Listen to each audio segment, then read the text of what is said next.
Hi అండి. 'Priyanka' part 2 మీ అందరి కోరిక మేరకు 'ప్రియాంక' పార్ట్ 2 ఇస్తున్నానండి. శివ అండ్ ప్రియాంక గ్రూప్ కంపెనీలన్నింటికి ఎండీగా బాధ్యతలు తీసుకున్నాడు శివ. వర్కర్స్కి ఎప్పటికప్పుడు బోనస్లు ఇస్తూ తమకు వచ్చే లాభాల్లో కూడా వాటాలు ఇచ్చేవాడు. ఎన్నో అనాథాశ్రమాలకు సహాయాలు చేస్తున్నాడు. అవును, తను ఒక అనాథగా ఎన్ని బాధలు అనుభవించాడో అతనికి మాత్రమే తెలుసు.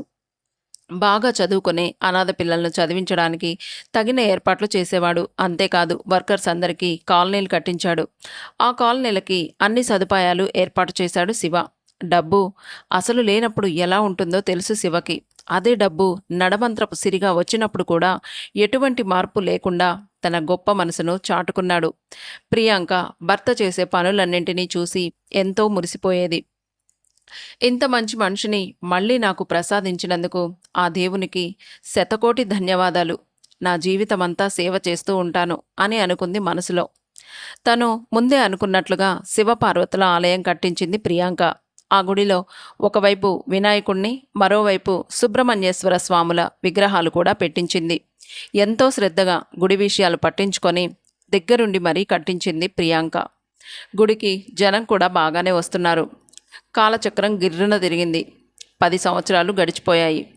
ఇషిత డాక్టర్ కోర్స్ పూర్తి చేసి హౌస్ సర్జన్గా ట్రైనింగ్ కోసం కొత్తగా పెట్టిన ఓ హాస్పిటల్కి వెళ్ళింది. తను డాక్టర్ కోర్స్ చేసే రోజుల్లోనే 2 ఏళ్లలో ఆ హాస్పిటల్ ఎంత పేరు ప్రఖ్యాతులు సంపాదించుకుందో అందుకు కారణమైన విశ్వానంద్ గారి గురించి కూడా తెలుసుకుంది. అతను లండన్లో ఎంఎస్ చేసి ఇండియాలో హాస్పిటల్ పెట్టాడు. తక్కువ కాలంలోనే చాలా మంచి పేరు సంపాదించుకున్నారు.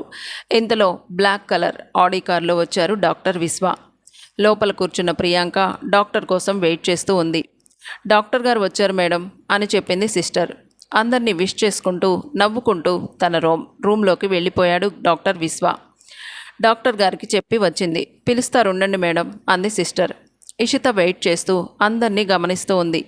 పక్కన కూర్చున్న ఆడవాళ్లు విశ్వ గురించి మాట్లాడుకుంటూ ఉన్నారు. విశ్వ గారి ఫాదర్ ఒక రైతు. కష్టపడి కొడుకుని డాక్టర్ చదివించారు. ఆయన 40 ఎకరాల పొలం అమ్మి కొడుకు కోసం హాస్పిటల్ కట్టించారు. తల్లి లేని బిడ్డ అని శ్రద్ధగా పెంచి ఆయన మళ్ళీ పెళ్లి కూడా చేసుకోలేదు అని గొప్పగా చెప్పుకుంటున్నారు వారంతా. తమ ఊరి వాళ్ళమే అని చాలా గౌరవంగా చూస్తున్నారు. కృష్ణారావు గారి అబ్బాయి విశ్వ అని గొప్పగా చెప్పుకుంటున్నారు. హాస్పిటల్లో ఉంది ఆయన తండ్రి ఫోటోనేనట. నిలువెత్తు మనిషి, తండ్రిలాగే ఉంటాడు కొడుకు కూడా. తండ్రి మంచివాడు కాబట్టే కొడుకుకి కూడా ఆ బుద్ధులే వచ్చాయి అని చెప్పుకుంటున్నారు. లేని వారి దగ్గర ఫీజులు కూడా తక్కువే తీసుకుంటారట, కానీ ఉన్నవారి దగ్గర మాత్రం బాగానే తీసుకుంటారు అని చెప్పుకుంటూ నవ్వుకుంటున్నారు వాళ్ళు. ఇషితకు వెయిట్ చేయడం కష్టంగా ఉన్నా వారు చెప్పుకునే మాటలు వింటుంటే ఆమెకు టైంపాస్గానే ఉంది. రండి మేడం అని పిలిచింది సిస్టర్. ఇషిత పైకి లేచింది. మిమ్మల్ని కాదు మేడం, వారిని అని చెప్పింది సిస్టర్. వాళ్ళు వెళ్ళి కొద్దిసేపటికి నవ్వుకుంటూ బయటికి వచ్చారు. విశ్వ ఏమీ మారలేదు, అలాగే ఉన్నారు. డాక్టర్ అన్న గర్వమే లేదు అని చెప్పుకుంటూ వస్తున్నారు. మీరు వెళ్ళండి మేడం అని చెప్పింది sister. May I coming sir అంటూ అడిగింది ఇషిత. రండి అంటూ సీటు చూపించాడు విశ్వ. తను వచ్చిన పని చెప్పింది. ఆమె ఇచ్చిన ఫైల్ వివరాలన్నీ చూసి ఓకే, మీరిప్పుడు జాయిన్ అవ్వచ్చు, కానీ వర్క్ విషయంలో చాలా సిన్సియర్గా ఉండాలి. మీరు ఎంత కోట్లకు అధిపతి అయినా అది అక్కడి వరకే. ఇక్కడికి వస్తే మీరు సాధారణంగా హౌస్ సర్జన్గా పనిచేయడానికి వచ్చిన డాక్టర్గా చాలా ఓర్పుగా ఉండాలి. పేషెంట్ల పట్ల చాలా జాగ్రత్తగా ఉంటాను నేను అంటూ కొన్ని నిబంధనలు కూడా చెప్పాడు. నేను కూడా ఇష్టంగా చదివాను సార్ డాక్టర్ కోర్స్ అని చెప్పింది ఇషిత. చదివిన విషయం తీసి పక్కన పెడితే పేషెంట్ల దగ్గర మన ప్రవర్తన, మన ఓర్పు వారి మనకు మంచి గుర్తింపును తీసుకొస్తాయి. పేషెంట్స్ మనసును గెలుచుకున్నాము అంటే మనం మంచి డాక్టర్లము అని నా అభిప్రాయం. ఇంతలో విశ్వ ఫ్రెండ్ వినయ్ వచ్చాడు. హాయ్ విశ్వ అంటూ నవ్వుతూ పలకరించాడు. ఎదురుగా ఉన్న ఇషితను చూశాడు అతను. ఇషిత విశ్వకు చెప్పి బయటకు వెళ్ళిపోయింది. సిస్టర్ని అడిగి తన రూమ్లోకి వెళ్ళింది. అక్కడ కొందరు పేషెంట్స్కి డ్రెస్సింగ్ చేయాలి అంటూ పని స్టార్ట్ చేసింది ఇషిత. వినయ్ వెళ్ళిపోతున్న ఇషితని చూసి అసలేంట్రా ఇంత అందంగా ఉంది ఈ అమ్మాయి అన్నాడు. ఆపరా బాబు నీ గోల, ఎవరికైనా ఉండేది లోపల రక్తము, నరాలు, ఎముకలే అంటున్న విశ్వ మాటలకు ఒరేయ్ ముందు నువ్వాపరా, ముందు ఆ కోట్ తీసి పక్కన పెట్టి కాస్త ఫ్రెండ్తో మాట్లాడినట్టు మాట్లాడరా 4 మాటలు అన్నాడు వినయ్. అవన్నీ బయట పెట్టుకో, ఇక్కడ అలాంటివి ఏమీ కుదరవు అని గట్టిగా చెప్పాడు విశ్వ. ఓకే, సాయంత్రం కలవగలవా లేక పేషెంట్స్ ఉంటారు అంటావా అని అనుమానంగా అడిగాడు వినయ్. చెప్పలేంరా, డాక్టర్లం కదా, ఎప్పుడు ఏ కేసు వస్తుందో తెలియదుగా అన్నాడు విశ్వ. ఏమోరా బాబు, పైసా కట్టకుండా డాక్టర్ సీటు సంపాదించావు. కాలేజీ యాజమాన్యం కూడా నిన్ను సెలెక్ట్ చేసి లండన్కు పంపించారు అని చెప్పుకుంటున్నారు గర్వంగా. యూర్ రియల్లీ గ్రేట్ రా అని మెచ్చుకున్నాడు వినయ్. ఇంకా ఆపరా, వచ్చినప్పుడల్లా మెచ్చుకోవాలా అన్నాడు విశ్వ నవ్వుతూ. ఇంతలో సిస్టర్ వచ్చి, డాక్టర్, ఒక సీరియస్ కేసు వచ్చింది అంది. ఆ కేసు చూడ్డానికి హడావుడిగా వినయ్కి బాయ్ చెప్పేసి వెళ్ళిపోయాడు విశ్వ. ఇషిత చేస్తున్న వర్క్ చూసి పర్వాలేదు, శ్రద్ధగానే చేస్తుంది అనుకుంటూ పేషెంట్ రూమ్లోకి వెళ్ళిపోయాడు విశ్వ.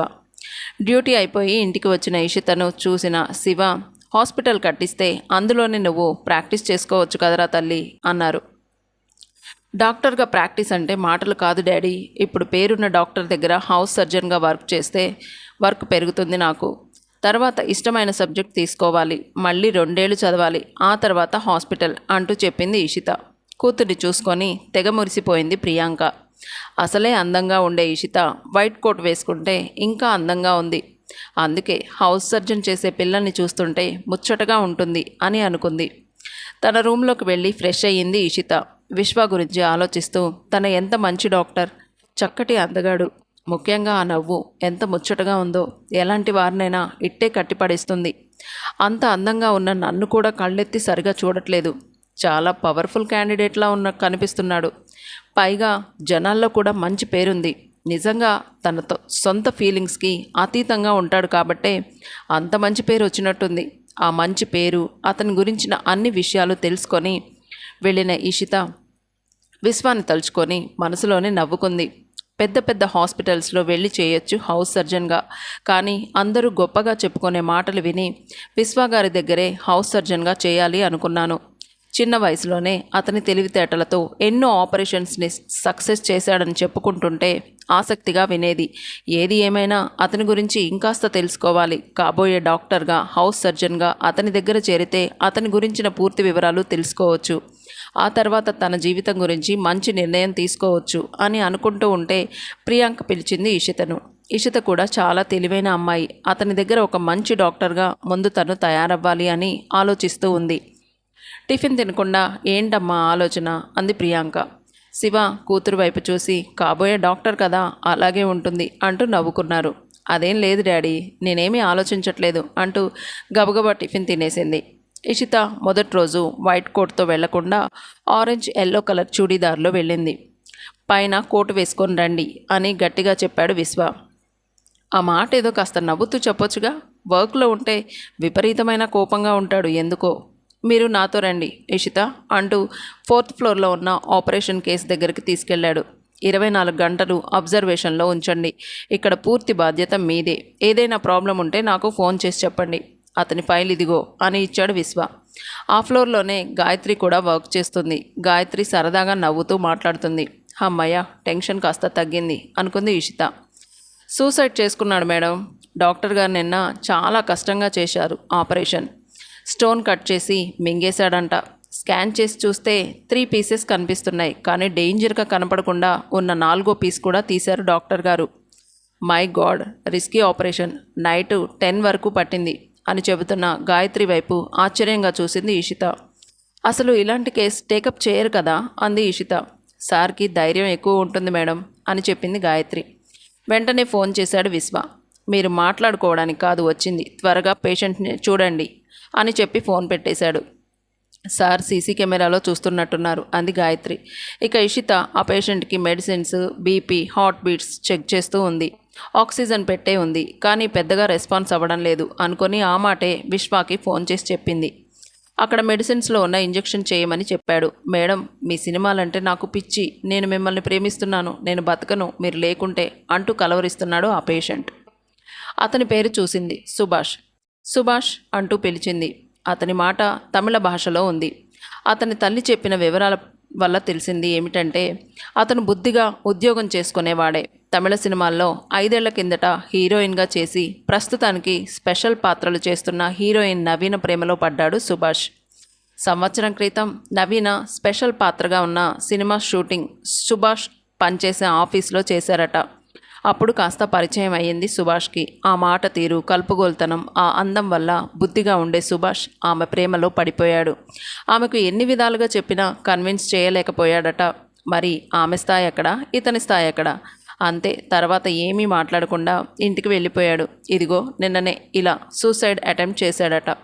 రాత్రి 10 గంటల వరకు సుభాష్ దగ్గరే కూర్చొని శ్రద్ధగా అన్నీ పట్టించుకుంటూ చేస్తుంది ఈషిత. ఆమె పట్టుదల, క్రమశిక్షణ చూసి అది ఇలా ఉండాలి డాక్టర్ కావాలనుకునే వాళ్లకు, ఓర్పు, సహనం అని చిన్నగా నవ్వాడు విశ్వ. అమ్మో, మెచ్చుకున్నాడు. ఉదయం నుండి నా బాధ ఎవరికి తెలుసు?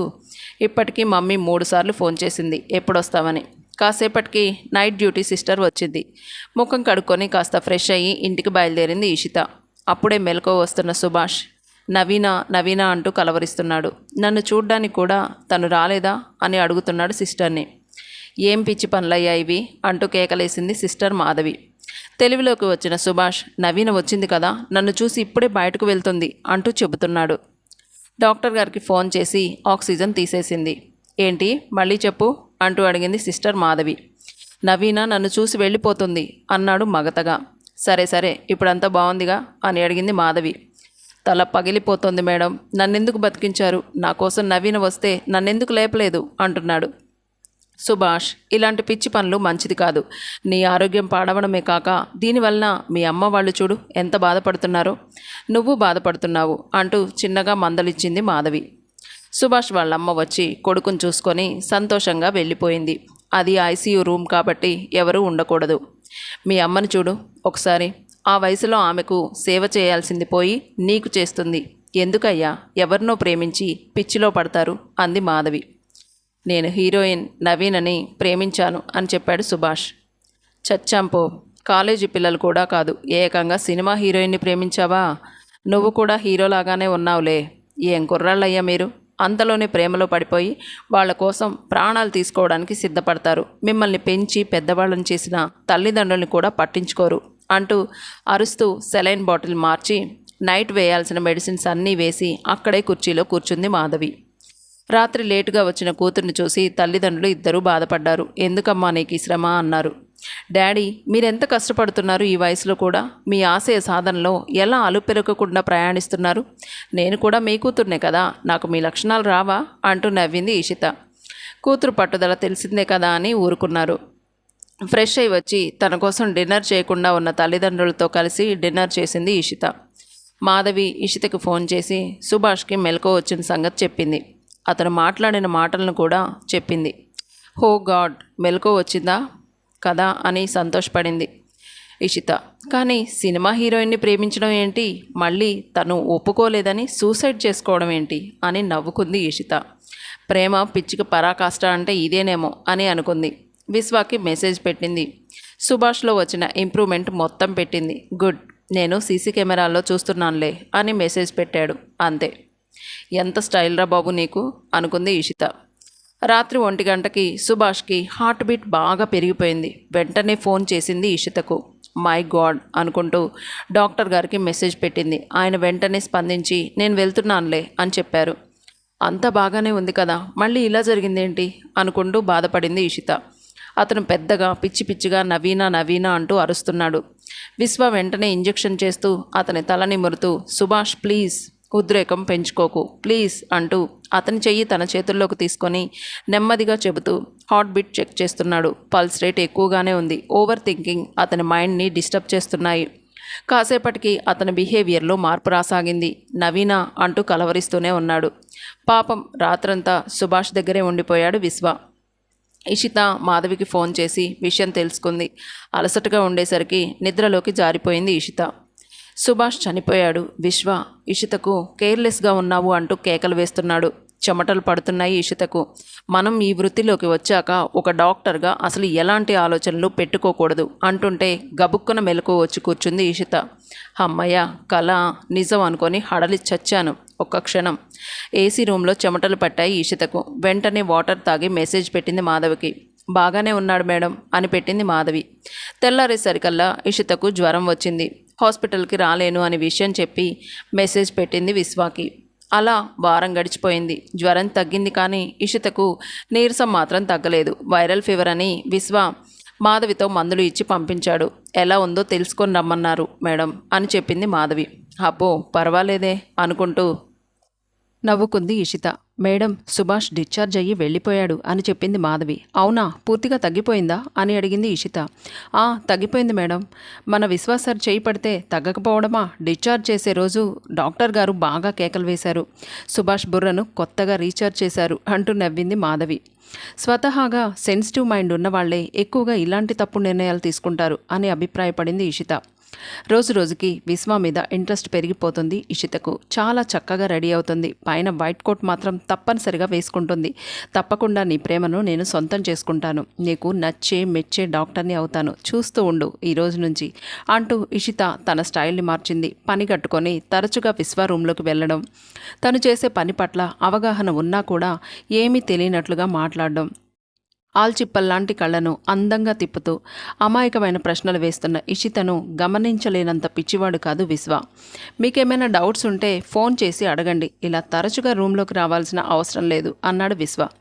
చిరుకోపంగా వెనుదిరిగి పేషెంట్ రూమ్లోకి వెళ్ళిపోబోతుండగా స్టెప్స్ తట్టుకొని కింద పడబోయింది. వెంటనే విశ్వ జాగ్రత్తగా పట్టుకొని సరిగా నిల్చోబెట్టాడు. అబ్బా, కాలు నొప్పిగా ఉంది అని బాధపడుతూ చెప్పింది ఇషిత. సిస్టర్, ఒకసారి ఇటొచ్చి చూడండి అన్నాడు విశ్వ. అతని స్పర్శ తనకు అంతులేని ప్రేమను కలిగించింది. ప్రేమగా వాలుస్తున్న ఆమె కళ్ళను చూసి సిస్టర్ని పిలిచాడు విశ్వ. అన్నీ ఇట్టే కనిపెడతాడు, కానీ ఏమి ఎరగనట్టు ఉంటాడు అని బుంగమూతి పెట్టుకుంది ఇషిత. మధ్యాహ్నం విశ్వ భోజనం తెచ్చుకుంటారు అని ఇషిత ఇంటి దగ్గర నుంచి ఏమీ తెచ్చుకోకుండా వచ్చింది. అక్కడే తింటాను అని చెప్పింది తల్లితో. ఆపరేషన్ ఉంటే కంపల్సరిగా విశ్వ భోజనం తెచ్చుకుంటారని తెలిసే ఆ పని చేసింది ఇషిత. ఏమీ తినకుండా కూర్చున్న ఇషితను గమనించాడు విశ్వ. బెల్ మోగితే లోపలికి వచ్చింది. ఏంటి సార్ అని అడిగింది. మీరు భోజనం చేయడం లేదెందుకు? అమ్మ ఊరెళ్ళింది సార్, లేట్ అయితే మీరు ఊరుకోరు కదా అని వచ్చేశాను అంది అమాయకంగా. ఓకే, నాతో లంచ్ షేర్ చేసుకోండి రండి అని పిలిచాడు. ప్లేట్లో పెట్టిన వాటి వైపు చూసి విస్తుపోయింది ఇషిత. మొలకెత్తిన గింజలు, బొప్పాయి ముక్కలు, ఇంకా ఏవో ఫ్రూట్స్ ముక్కలు, కూరగాయ ముక్కల సలాడ్. అయ్య బాబోయ్, ఏంటివి? ఇలా ఇరుక్కుపోయానేంటి? ఇవంటేనే నాకు ఎలర్జీ. ఈ ఫుడ్ నేను అస్సలు తినలేను. నాకు ఆకలేదు సార్ అంది ఇషిత ఒక రకంగా ఫేస్ పెడుతూ. విశ్వ లోపల వచ్చే నవ్వుని ఆపుకుంటూ, లంచ్ చేయమనగానే కూర్చున్నారు కదా, ఆపరేషన్ చేయాల్సిన రోజు నేను ఇలాంటి ఫుడ్డే తీసుకుంటాను. ఇంకా వేరే బాక్స్లో బీట్రూట్, క్యారెట్ ముక్కలు కూడా ఉన్నాయి. అబ్బే వద్దులేండి సార్, నేను వీటితోనే సర్దుకుంటాను. నా కర్మకాలి ఇంట్లో చక్కటి భోజనం ఉంటే తెచ్చుకోకుండా వచ్చాను. అమ్మ వేడి వేడిగా వెజిటబుల్ పలావ్ చేస్తే వద్దని వచ్చి చెప్పేశాను. ఒక్కొక్క ముక్క నోట్లో పెట్టుకుంటూ తన వల్ల కాకపోయినా కనబడనివ్వకుండా ఇబ్బంది పడుతూ తింటున్న ఇషిత వైపు చూస్తూ నవ్వుకుంటున్నాడు విశ్వ. నిజంగా ఇషిత చాలా అందమైన అమ్మాయి. దగ్గరగా చూస్తే ఆ కళ్ళల్లోకి బాప్రే అనుకున్నాడు విశ్వ. చాలా అవస్థపడుతున్న ఇషిత వైపు చూసి పక్కపక్క నవ్వుకున్నాడు. ఇష్టం లేకుంటే వద్దులే, తినకండి, ఎందుకు ఇబ్బంది పడుతున్నారు అన్నాడు. ఆపరేషన్ థియేటర్లోకి విశ్వతో పాటు ఇషిత కూడా వెళ్ళింది. వర్క్ చేస్తున్నప్పుడు విశ్వాని చూస్తుంటే తపస్సులో ఉన్న ఒక మహామునిలా కనిపిస్తున్నాడు ఇషితకి. ఒక నర్సుల పక్కనే ఉండి డాక్టర్కి కావాల్సినవన్నీ అందిస్తుంది. గంట చేసే ఆపరేషన్ని 40 నిమిషాల్లోనే పూర్తి చేశాడు. Very intelligent. చాలా నేర్చుకోవాలి తన దగ్గర. ఎలాంటి డాక్టర్ అయితే తను ఎక్కువగా ఆరాధిస్తుందో అలాంటి క్వాలిటీస్ అన్నీ ఉన్నాయి ఇతనిలో. ఆపరేషన్ చేసే డాక్టర్లను ఎంతోమందిని దగ్గరుండి చూసింది. వారికి ఏమీ రిస్క్ లేకుండా కేర్లెస్గా పేషెంట్ బాధను కూడా పట్టించుకోకుండా ఉంటే వాళ్ళని కొంతమందిని చూసింది. కానీ పేషెంట్కి సాధ్యమైనంత వరకు రిస్క్ కలిగించకుండా ఎంతో మృదువుగా ఉంటుంది విశ్వ ట్రీట్మెంట్. ఎనస్థీషియా మత్తు ఇచ్చే డాక్టర్కి ఆయన చెప్పే విధానం చూస్తేనే అర్థమవుతుంది అతను ఎంత సౌమ్యుడో అని. ఆపరేషన్ పూర్తయ్యాక లాంగ్ కోట్ని తనే రిమూవ్ చేసింది. థ్యాంక్ యూ అన్నారు విశ్వ. ఒక్క క్షణం ఆయన కళ్ళల్లో కనిపించిన భావన ఇషితకు ఆనందం కలిగించింది. ఇంతలో సీరియస్ కేస్ ఇంకోటి వచ్చింది. అర్జెంటుగా బ్లడ్ ఎక్కించాల్సి వచ్చింది. తనది అదే బ్లడ్ గ్రూప్ అని చెప్పింది ఇషిత. బ్లడ్ ఇస్తున్న ఇషితను చూసి మంచమ్మాయే అనుకున్నాడు విశ్వ. బ్లడ్ ఇచ్చిన తర్వాత పైకి లేవబోతున్న ఇషితకు కళ్ళు తిరిగాయి. అక్కడే పేషెంట్ని చూస్తున్న విశ్వ అది గమనించాడు. వెంటనే చెకప్ చేశాడు. అప్పుడు గుర్తొచ్చింది ఇషిత భోజనం కూడా చేయలేదని. వెంటనే ఇంజెక్షన్ చేశాడు. ఇషితకు నీరసంగా ఉన్న తన దగ్గరే ఉన్న విశ్వాన్ని గమనిస్తూ అలాగే ఉండిపోయింది.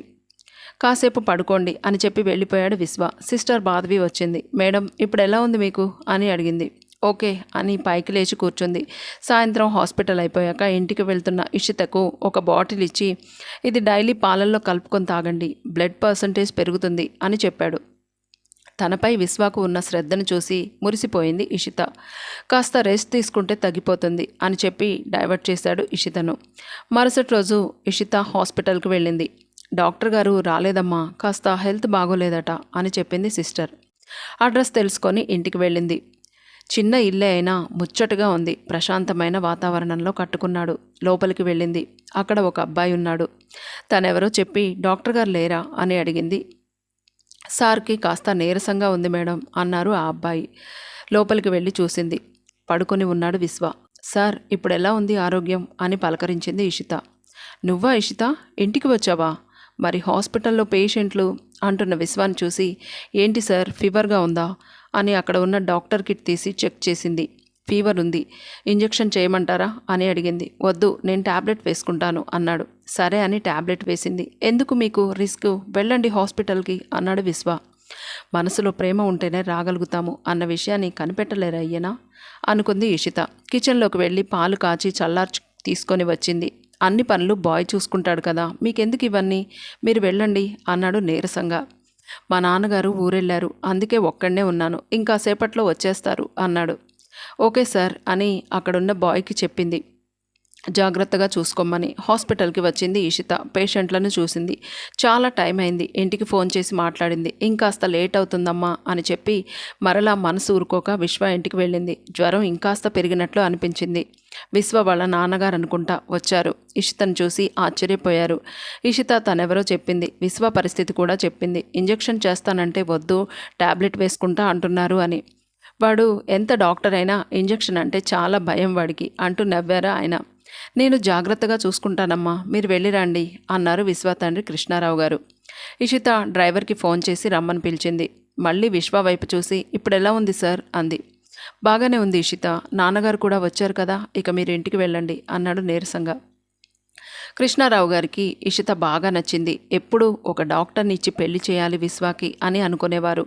ఆయన వినయం, విధేయత, అందం, చదువు అన్నీ ఉన్నాయి ఈ అమ్మాయికి. ఏ వయసులో జరగాల్సిన ముచ్చట ఆ వయసులోనే జరగాలి, కానీ వీడు వినడు అంటూ నిట్టూర్చారు కృష్ణారావు గారు. తర్వాత రోజు నార్మల్ స్థాయికి వచ్చేశాడు విశ్వ. సాయంత్రం ఏం టాబ్లెట్స్ వేసిందో కానీ బాగానే పనిచేశాయి అన్నాడు విశ్వ. ఇంజెక్షన్ చేసిందిరా ఆ అమ్మాయి నీకు అని నవ్వుతూ చెప్పాడు కృష్ణారావు గారు. వాట్, ఇంజెక్షనా, ఎప్పుడు చేసింది, నాకు అసలు ఏమీ తెలియలేదే అన్నాడు. స్పృహ తెలియనంతగా జ్వరం వచ్చింది నీకు. నిన్న అంత తీవ్రంగా ఉండడం చూసి ఇంజెక్షన్ చేసి జాగ్రత్తలు కూడా చెప్పి వెళ్ళింది. పైగా పాలు కూడా ఇస్తూ ఉండమని చెప్పింది. అలాంటి అమ్మాయి కోడలుగా రావాలరా నాకు అని తన మనసులో మాట బయట పెట్టేశాడు కృష్ణారావు గారు. ఎందుకు, ఇంజెక్షన్ తెలియకుండా చేసినందుకా? లేదురా, ఈ రోజుల్లో అంత చదువుకొని అంత వినయం, విధేయత, అందం ఉన్న అమ్మాయి దొరకాలంటే చాలా కష్టం. ఆ అమ్మాయి కోటీశ్వరుడు శివగారి అమ్మాయి. మరి అలాంటి వాళ్ళు మనలాంటి వాళ్ళతో కలుస్తారా అన్నాడు శివ. ఎందుకో ఆ అమ్మాయిని చూస్తుంటే నీ మీద ఇష్టం ఉన్నట్లు అనిపిస్తుందిరా నాకు. మీకు అందరూ అలాగే కనిపిస్తారు నాన్న అంటూ హాస్పిటల్కి వెళ్ళిపోయాడు విశ్వ. ఉదయాన్నే ఇషిత హాస్పిటల్కి వచ్చేసింది. విశ్వ స్టైల్గా కుర్చీలో కూర్చొని ఉన్నారు. గుడ్ మార్నింగ్ సార్, ఎలా ఉన్నారు, ఇప్పుడు ఎలా ఉంది మీకు అని అడిగింది. ఐఎమ్ ఫైన్, ఈరోజు కొందరు పేషెంట్స్ని మీరు కూడా చూద్దురు కానీ కూర్చోండి అని సీట్ వైపు చూపించాడు. టేబుల్కి అటువైపు విశ్వ, ఇటువైపు ఇషిత కూర్చొని ఉన్నారు. ఇంతలో ఒక పేషెంట్ వచ్చింది. అక్కడ కూర్చోండి అంటూ ఇషిత వైపు చూపించాడు. ఇషిత దగ్గర కూర్చుంది ఆ పేషెంట్. చెప్పండి అంది ఇషిత. మేడం, నాకు బాగా వాంతులు అవుతున్నాయి, బద్ధకంగా కూడా ఉంటుంది, పైకి లేస్తే కళ్ళు తిరుగుతున్నట్టుగా ఉంటున్నాయి అని చెప్పింది. యూరిన్ టెస్ట్ రాస్తున్నాను, ఇచ్చిరండి అని చెప్పింది ఇషిత. విశ్వ వచ్చే నవ్వుని కంట్రోల్ చేసుకుంటున్నాడు. ఇటు రండి మేడం అని ఆమెను చెక్ చేసి టెస్టులు ఏమీ వద్దు అని టాబ్లెట్స్ రాసిచ్చాడు. తగ్గకపోతే మళ్ళీ కలవండి అని అన్నాడు. ఇషితకు కోపం వచ్చింది. అలాగే చూసింది విశ్వ వైపు. కాసేపటికి కోపం ఎగిరిపోయింది. చూపు అలాగే నిలబడిపోయింది. ఇషిత పూర్తిగా విశ్వ ప్రేమలో పడిపోయింది. అందువల్లే ఆమెకు ఏ విషయం సరిగ్గా బుర్రలోకి ఎక్కడం లేదు. చూడండి ఇషిత, ఆమెకు గ్యాస్ ప్రాబ్లం వల్ల కలిగే తిప్పలవి, మీరేమనుకుంటున్నారు అన్నాడు. విశ్వ ఆమెకి ప్రెగ్నెన్సీ ఏమోనని డౌట్ అంటున్న ఇషిత వైపు చూసి పక్కపక్క నవ్వాడు. ఆమె వయసు ఎంత? మీరు డాక్టర్ చదివారు కదా, కొంచెం బ్రెయిన్ ఉపయోగించండి, వాంతులు అనేవి ఎవరికైనా వస్తాయి అంటూ గట్టిగా చెప్పాడు విశ్వ. నా ఆలోచన ఏంటి ఇలా ఉంది? అసలు కాస్త కూడా అవగాహన లేకుండా ప్రవర్తించాను. లేదు, ఈ విశ్వ ఎదురుగా ఉంటే నేను ఏ పని చేయలేకపోతున్నాను. ఇక నేను చెప్పేస్తాను ప్రేమిస్తున్నానని. ఏం చెప్తాడో చూద్దాం అనుకుంది ఇషిత.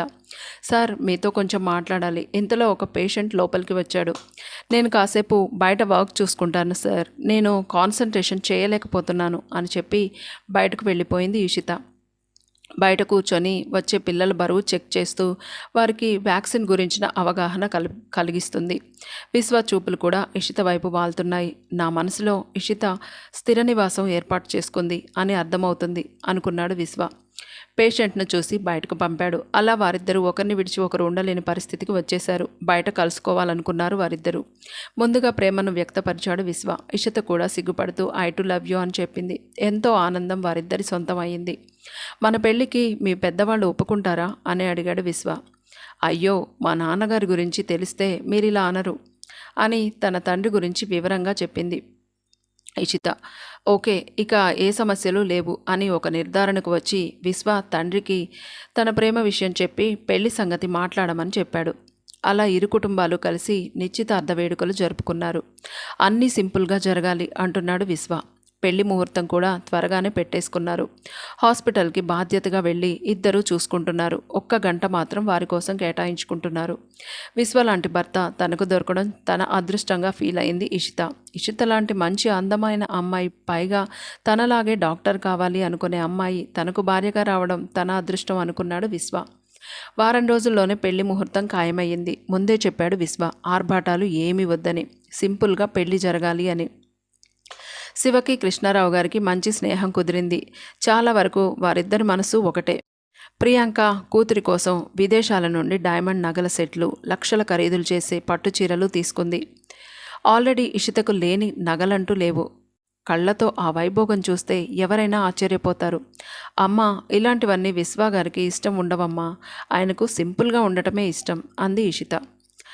మా తృప్తి కోసం పెళ్లి కూతురుగా నువ్వు ఇవన్నీ ధరించక తప్పదమ్మా అంది ప్రియాంక.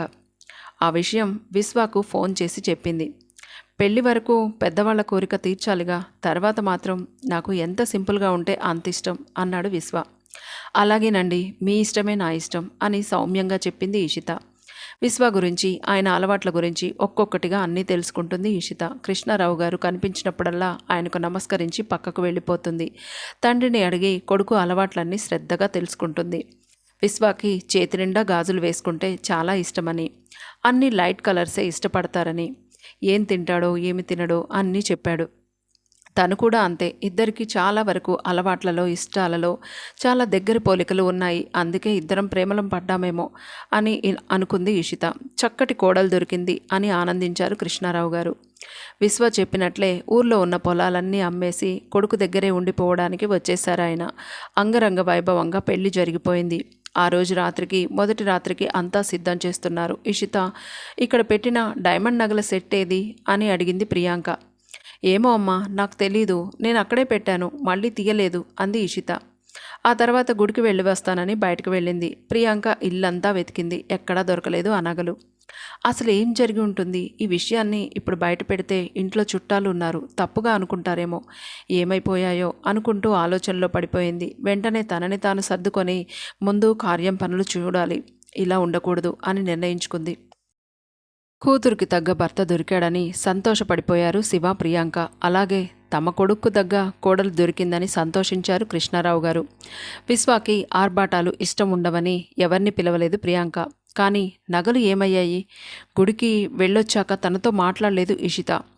సరేలే, ఆ విషయం ఇప్పుడెందుకు, ఉదయాన్నే అడగొచ్చు అనుకుంది ప్రియాంక. ఇన్నాళ్లకు మన జీవితం సార్థకమైంది, ఇక మన కూతురికి ఏ దిగులు లేదు అన్నాడు శివ ఆనందంతో.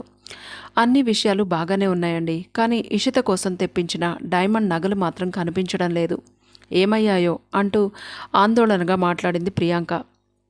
అక్కడికి ఇషిత ఇవేమీ వద్దు, విశ్వాకి అసలు ఇలాంటివేమీ ఇష్టం ఉండవు అని చెబుతున్న ప్రియాంక కళ్ళల్లో ఏదో దిగులు కనిపిస్తుంది శివకి. నిజమే, వస్తువులు ఎంత ఖరీదైనవి అన్నది విషయం కాదు, కానీ అసలు ఏమయ్యాయి అన్నది మాత్రం ఆలోచించదగిందే. అనుకున్నారు ఇద్దరు. పేరెంట్ వాళ్ళందరూ ఇషితను రెడీ చేసి గదిలోకి పంపించారు. ఇషిత అసలు తల పైకెత్తడం లేదు. పాలు అక్కడ టేబుల్ మీద పెట్టింది. ఇషితను చూడగానే ఏదో తేడాగా అనిపించింది విశ్వాకి. ఏంటి ఇషిత, ఆరోగ్యం బాగోలేదా అంటూ చేయి పట్టుకొని పల్స్ చూశాడు. అసలు ఇదెలా సాధ్యం? ఇషిత అటువంటి అమ్మాయి కానే కాదు అనుకుంటూ ఆలోచిస్తున్నాడు విశ్వ. ఇషిత విశ్వ దగ్గరకు రావడం గాని తలెత్తి చూడడం గాని చేయట్లేదు. ఏమని అడుగుతాడు? అసలేంటి ఇదంతా?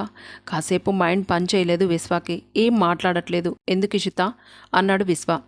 ఏం లేదండి, ఒంట్లో కాస్త నలతగా ఉంది అంతే అంది. ఏంటి నీ గొంతు అలా ఉంది, కోల్డ్గా ఉందా? అవును అంటూ తగ్గింది. ఓకే, నువ్వు రెస్ట్ తీసుకో అంటూ పైకి లేచాడు విశ్వ. నాన్నగారికి కాస్త ఆరోగ్యం బాగోలేదట, నేను ఇంటి దాకా వెళ్ళొస్తాను అంటూ వెళ్ళిపోయాడు.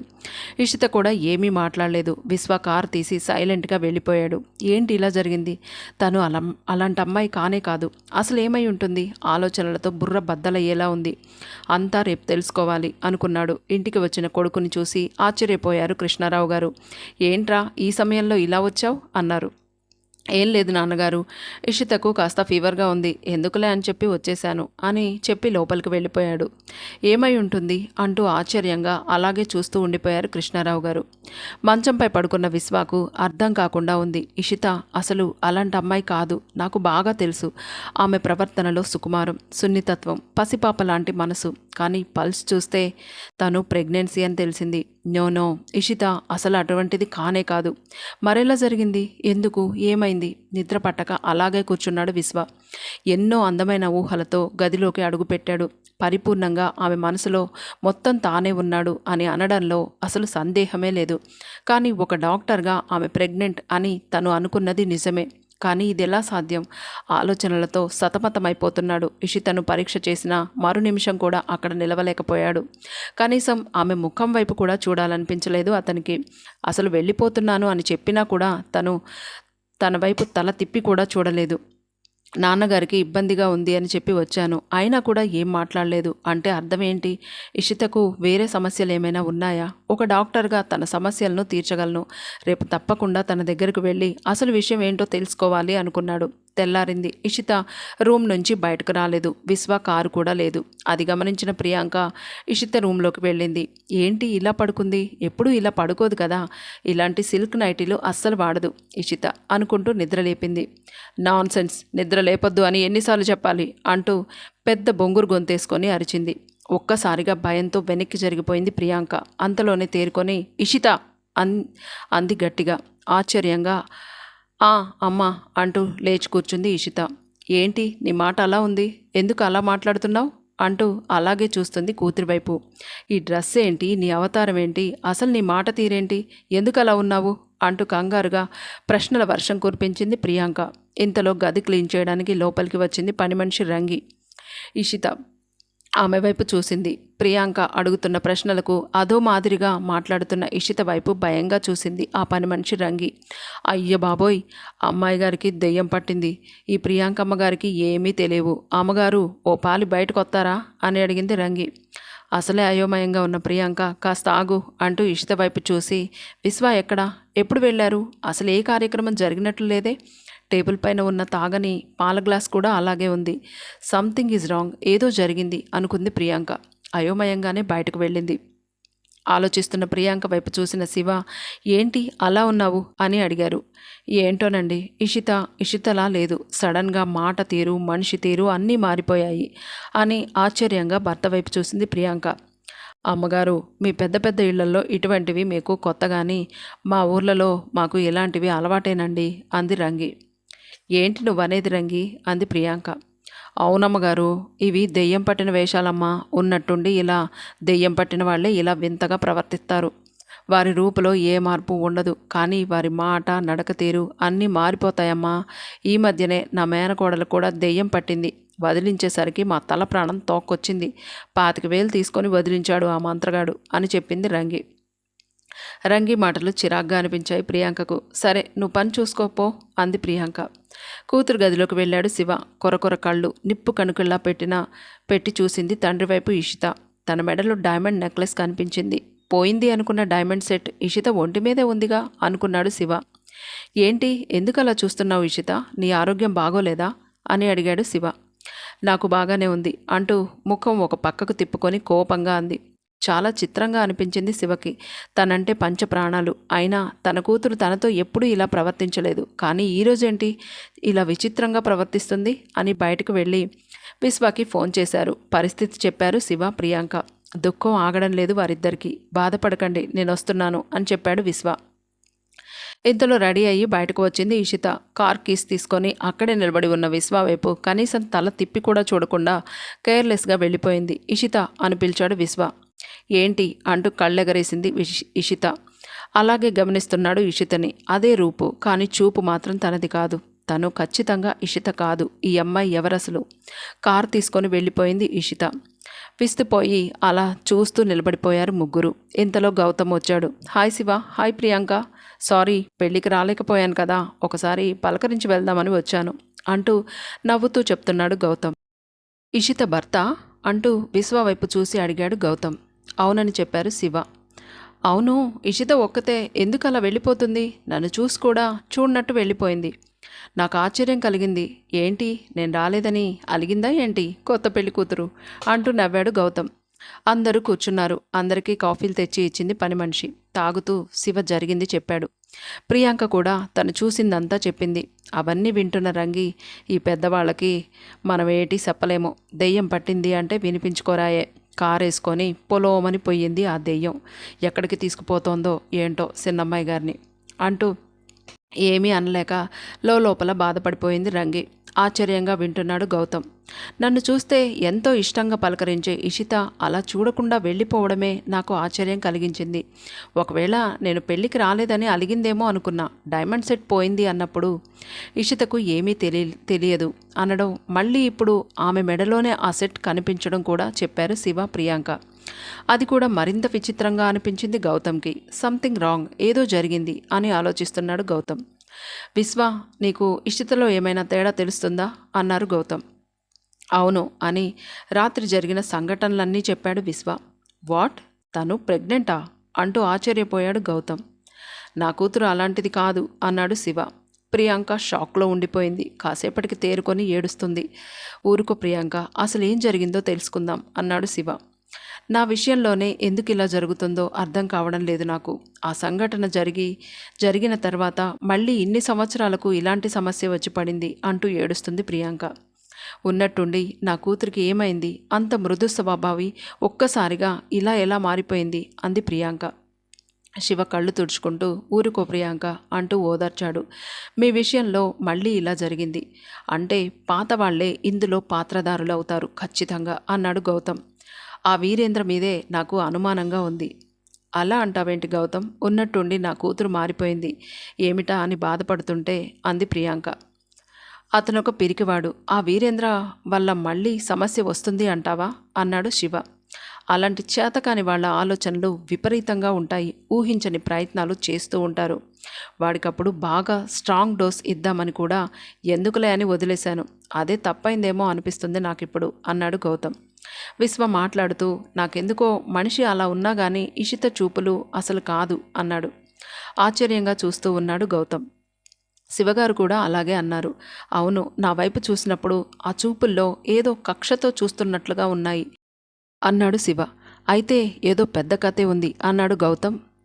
ముందుగా మనం పట్టుకోవాల్సింది వీరేంద్రని. ఇషిత దగ్గర మీరు మామూలుగానే ఉండండి. ఏమీ తెలియనట్టుగా నడుచుకోండి. ముందు మనం చేయవలసిన పని తను ఇషితనో కాదో తెలుసుకోవాలి. అంటే ఆ అమ్మాయి మన దగ్గరే ఉండాలి. తనో కాదో తెలుసుకోవాలి. విశ్వ, ముఖ్యంగా మీరు చాలా తెలివిగా వ్యవహరించాలి అని విశ్వాకి కొన్ని సలహాలు ఇచ్చాడు గౌతమ్. అచ్చుకుద్దినట్టు ఇషితలాగే ఉంది, కానీ ఇషిత కాదేమో అన్న అనుమానం ఉంది కదా మీలో. అంటే అసలు సంగతి ఏమై ఉంటుంది అన్న ఆలోచనలో పడ్డాడు గౌతమ్. ఇషిత వస్త్రధారణ, నడక తీరు, మాట తీరు మొత్తం టోటల్గా మారిపోయింది అని చెప్పింది ప్రియాంక. కాసేపటికి ఇషిత వచ్చింది. హాయ్ ఇషిత, ఇందాక పలకరించకుండా వెళ్ళిపోయావు. పెళ్ళికి రాలేదన్న కోపమా అన్నాడు గౌతమ్. ఒంట్లో కాస్త బాగోలేదు, టాబ్లెట్స్ తెచ్చుకుందామని వెళ్ళా అంది ఇషిత. నీకు ఒంట్లో బాగోకపోతే మాకు చెప్పాలి కదా, నువ్వెందుకు వెళ్ళావమ్మా అన్నారు శివగారు. నవ్వినట్టు నటించింది ఇషిత. ఆ నవ్వు చూస్తుంటే ఇషితలా అస్సలు లేదు. దగ్గరుండి గమనించిన గౌతమ్ ఇషిత లోపలికి వెళ్ళిపోయాక కన్ఫామ్గా ఈ అమ్మాయి ఇషిత కాదు అని చెప్పాడు. మరెవరు అంది ప్రియాంక భయంగా. మరి నా కూతురు ఎక్కడా, ఏమైపోయింది అంది. నిద్రలో నుండి మెలకువ వచ్చింది ఇషితకు. చుట్టూ ఆశ్చర్యంగా చూసింది. ఎక్కడున్నాను నేను అనుకుంటూ గుర్తుకు తెచ్చుకుంది. మొదటి రాత్రికి అన్నీ సిద్ధం చేయాలి అన్నారు అమ్మవాళ్ళు. ఇంతలో ఫోన్ వచ్చింది. మీ నగలు ఏమయ్యాయో నాకు తెలుసు, మీరు అమ్మవారి గుడి దగ్గరకు వస్తే చెప్తాను అని ఒక అమ్మాయి ఫోన్ చేసి చెప్పింది. అందుకే ఇషిత ఎవ్వరికీ చెప్పకుండా కారులో బయలుదేరింది. గుడి దగ్గరకు వెళ్ళాక కారు దిగగానే ఎవరో నా ముక్కుకి ఏదో అడ్డు పెట్టారు. మళ్ళీ ఇప్పుడు మెలకువ వచ్చింది. ఎక్కడున్నాను నేను అనుకుంటున్న ఇషితకు దూరంగా తమిళం పాటలు వినబడుతున్నాయి. ఆశ్చర్యంగా చూసింది. అంటే నన్ను కిడ్నాప్ చేశారా? అంత అవసరం ఎవరికి ఉంటుంది అనుకుంటూ తల బరువుగా ఉన్నా అలాగే పైకి లేచి చూసింది. ఎదురుగా ఫోటో తనదే. ఏంటి ఇలా ఉన్నాను? పొట్టి డ్రెస్సులు, చి ఇది నా ఫోటో కాదు. గుడ్ మార్నింగ్ మేడం అంటూ లోపలికి వచ్చింది ఒక అమ్మాయి వింతగా. అలా చూస్తూ ఉండిపోయింది. ఇషిత మేడం కాఫీ అంటూ ఇచ్చింది. నేను కాఫీలు తాగను అని చెప్పింది ఇషిత చిరాగ్గా. ఏంటి మేడం మీరు చక్కగా పద్ధతిగా చీర కట్టుకొని భలే అందంగా ఉన్నారు, కొత్త మూవీకి ఏమైనా డేట్ ఇచ్చారా అంటూ నవ్వుతూ అడిగింది ఆ అమ్మాయి. మేడం మీరిప్పుడు రెడీ అవ్వాలి, మీకు ఒక చిన్న ఇంటర్వ్యూ ఉంది అని చెప్పింది. అసలు మీరెవరు, నేనెక్కడున్నాను అంది ఇషిత. అబ్బో ఏదో మూవీకి ఒప్పుకున్నట్టున్నారు, అందుకే ముందుగానే నటించేస్తున్నారుగా ఎప్పట్లాగానే అంటూ తెగ నవ్వింది. నిజమేలే, కొన్ని రోజులు గ్యాప్ కూడా వచ్చింది కదా, ఖచ్చితంగా నవీన మేడం గారు సత్తా చూపిస్తారన్నమాట ఈసారి అంటూ మాట్లాడుతుంది తమిళం భాషలో. ఇషితకు తెలుగు, తమిళం, హిందీ, ఇంగ్లీష్ కూడా వచ్చు, కానీ అంతగా మాట్లాడలేదు తమిళం. మీరేంటి మేడం తెలుగులో మాట్లాడుతున్నారు? తెలుగు మూవీ ఏమైనా ఒప్పుకున్నారా? అసలు ఏం మాట్లాడుతున్నారు వీళ్ళంతా? ఇంతలో వేరే వాళ్ళు వచ్చారు. మేడం మీకు కాస్త మేకప్ వేయాలి, ఫ్రెష్ అయి వస్తారా అని అన్నారు. మేకప్ ఏంటి, అసలు ఏం జరుగుతుంది ఇక్కడ అనుకుంది. నీ పేరేంటి అని అడిగింది ఆ అమ్మాయిని ఇషిత. మీరే కదా మేడం మ్యాక్సీ అని పేరు పెట్టారు నాకు అంది. ఇషిత వాలకం చూసి ఏంటి మేడం అలా అయోమయంగా చూస్తున్నారు అంటూ ప్రశ్నార్థకంగా చూసింది మ్యాక్సీ. ఒక్కోసారి నవీన మేడం ఇంతే, నిద్ర లేపితే చాలు విపరీతమైన కోపంగా ఉంటారు.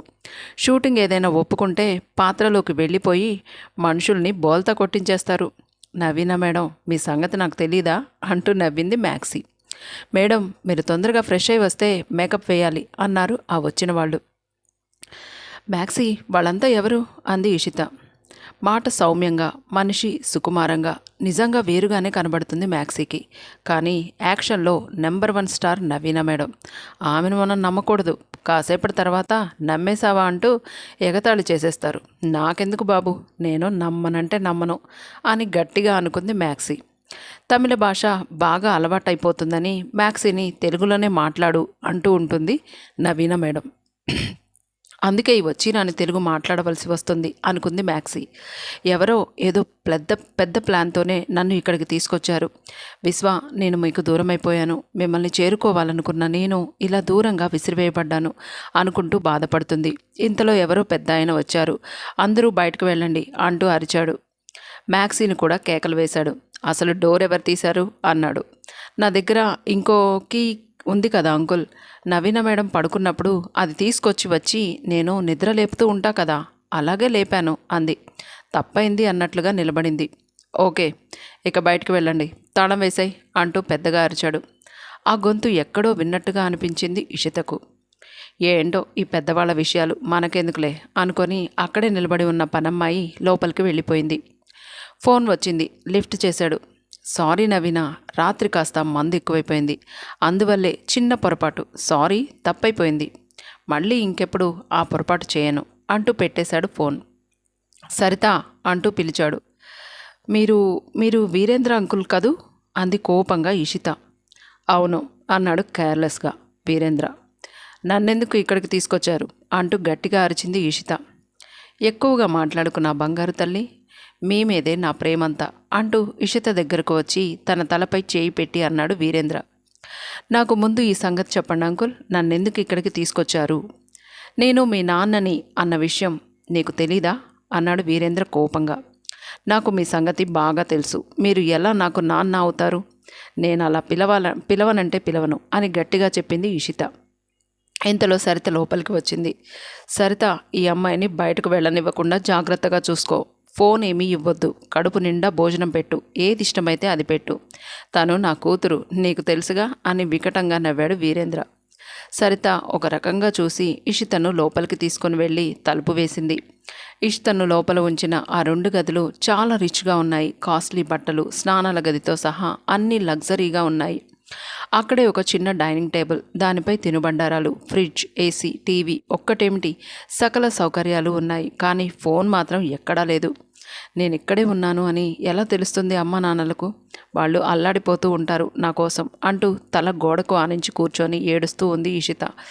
నేనేం తప్పు చేశాను భగవంతుడా? నా జీవితాన్ని ఎప్పటికప్పుడు ప్రశ్నార్థకంగా పెడుతున్నావు. ఈ వీరేంద్ర అనేవాడు నా జీవితంలో ఓ రాక్షసుల్లా తయారయ్యాడు. ఇతన్ని ఆ రోజే జైల్లో ఎందుకు వేయలేదు గౌతమ్ అంకుల్? మీ ఇంటి పరువు కాపాడడం కోసమే అంత పని చేయడం లేదు అని చెప్పాడు ఆ రోజు అమ్మతో గౌతమ్ అంకుల్. ఏమీ తినకుండా అలాగే ఏడుస్తూ ఉండిపోయింది ఇషిత. కింద పడుకొని ఏడుస్తూ ఉంది. కళ్ళెదురుగా విశ్వ పెళ్లి కొడుకుగా కనిపిస్తున్నాడు. అతనిలో మరో కొత్త కోణాన్ని చూసింది అప్పుడే. అంతలోనే ఈ ఎడారిలోకి వచ్చి పడింది. కాసేపు పెద్దగా అరిచింది. ఎవ్వరూ పట్టించుకోలేదు. ఏవో పెద్ద సౌండ్స్తో పాటలు, డ్యాన్సులు వినబడుతున్నాయి. ఫోటోలో ఉన్న అమ్మాయిని చూసింది. అసలు ఈ అమ్మాయి ఎవరు? నన్ను ఎందుకు ఇక్కడికి తీసుకొచ్చారు? నగలంటూ ఫోన్ చేసి రమ్మన్న ఆ అమ్మాయి ఎవరు? ఆలోచనలతో బుర్ర బద్దలైపోయేలా ఉంది. ఇషితకు చాలాసేపు తలుపులు కొట్టింది. ఆ ఇల్లు పురాతనమైన పెద్ద రాజ్మహల్లా ఉంది. ఏమీ అర్థం కావడం లేదు తనకు. కానీ వీరేంద్రని చూశాక ఒకటి మాత్రం అర్థమైంది. మళ్ళీ అమ్మ మనసులో ఏవో బాధలు రేపడానికే ఇదంతా చేస్తున్నాడు అని. సరితను చూసి, ఎవరు మేడం నన్ను లోపల పెట్టింది? మీరు మంచివారిలా కనిపిస్తున్నారు, దయచేసి తలుపు తీయండి, నేను వెళ్ళిపోతాను అంటూ ఏడుస్తూ అడిగింది ఇషిత.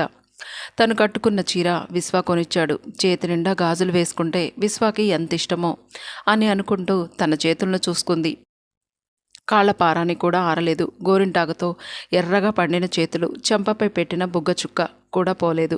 తన రాతెందుకు ఇలా తగలడింది అనుకుంటూ ఇక ఏడవలేక సొమ్మసిల్లి పడిపోయింది. ఇషితకు మేలుకు వచ్చేసరికి చీకటి పడిపోయింది. బయట నుండి ఏవో మాటలు వినిపిస్తున్నాయి. ప్రియాంక మేడం మీద నీకెందుకు అంత కక్ష?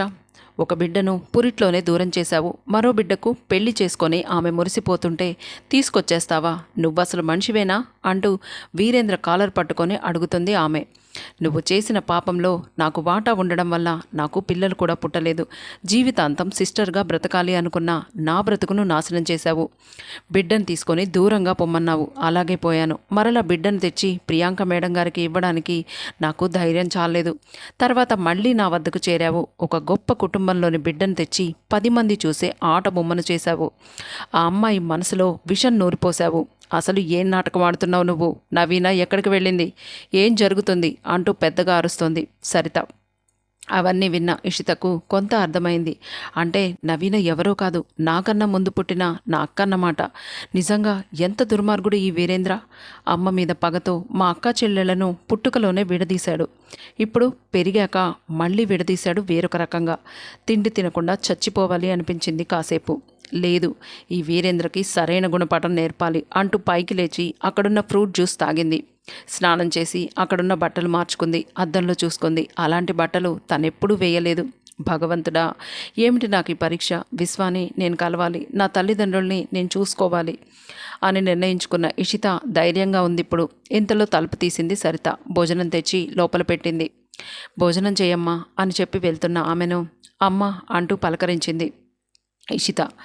నన్ను అమ్మ అన్నావా అంటున్న సరిత వీరేంద్ర అడుగులు చప్పుడు విని బయటకు వెళ్ళి తాళం వేసేసింది.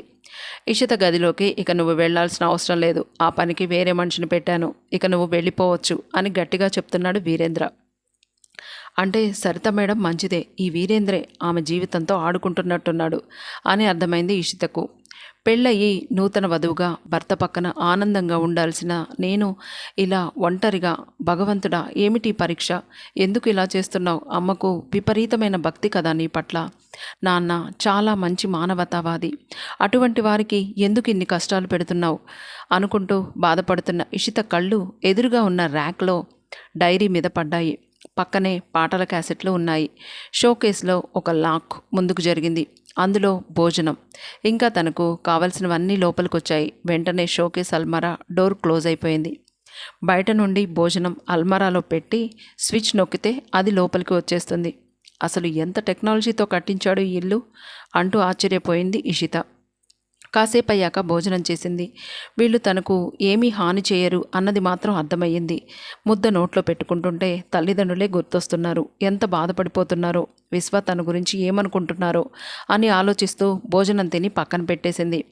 అక్కడ ఉన్న డైరీ తీసింది. నవీస్ డైరీ అని రాసి ఉంది దానిపైన. మొట్టమొదటి పేజీ తీసింది. చిన్నతనంలో తనకు జరిగిన అనుభవాలు అని రాసి ఉంది అందులో. మా నాన్న వీరేంద్ర, మా అమ్మ ప్రియాంక. అది చదివిన ఇషిత ఆశ్చర్యపోయింది.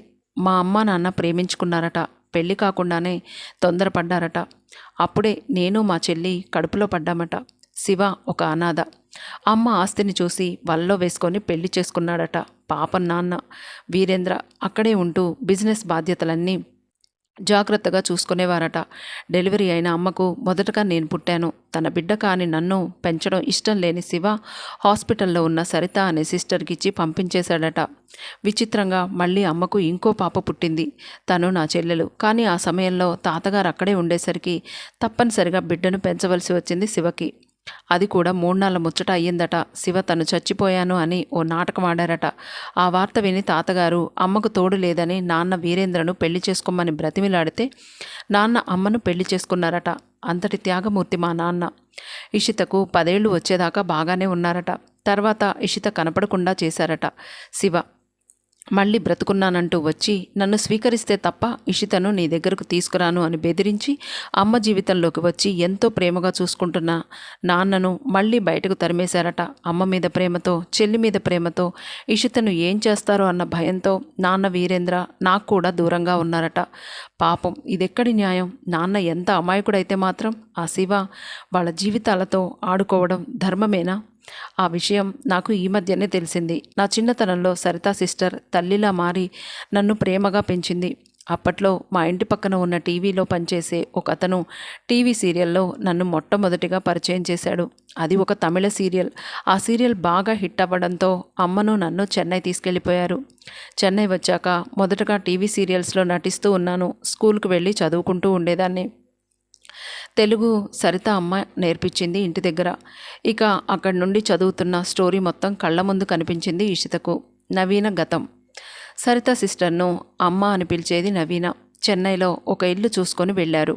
ఆ ఇల్లు కూడా చెన్నై టెలివిజన్ వాళ్ళు ఏర్పాటు చేశారు. నవీన బంగారు బొమ్మలా ఉండేది. కళ్ళు తిప్పుతూ నవీన నటనలో గొప్ప ఆకర్షణ చూపించేది.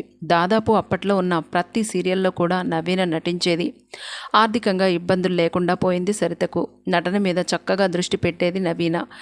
7 ఏళ్ల పాప అయినా కూడా అందంగా నటించేది. చాలా క్యూట్గా ఉండేది. అప్పట్లో బేబీ సోప్కి అడ్వర్టైజ్మెంట్ కూడా చేసింది.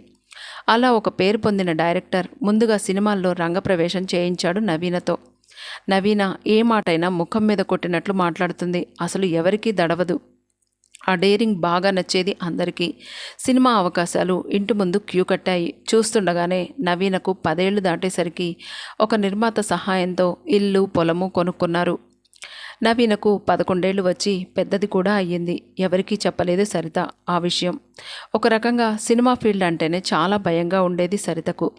కానీ టీవీలో నటించి తనకు తానే అంత పెద్ద అవకాశాలను చేజిక్కించుకున్న నవీనను చూస్తే గర్వంగా ఉండేది సరితకు.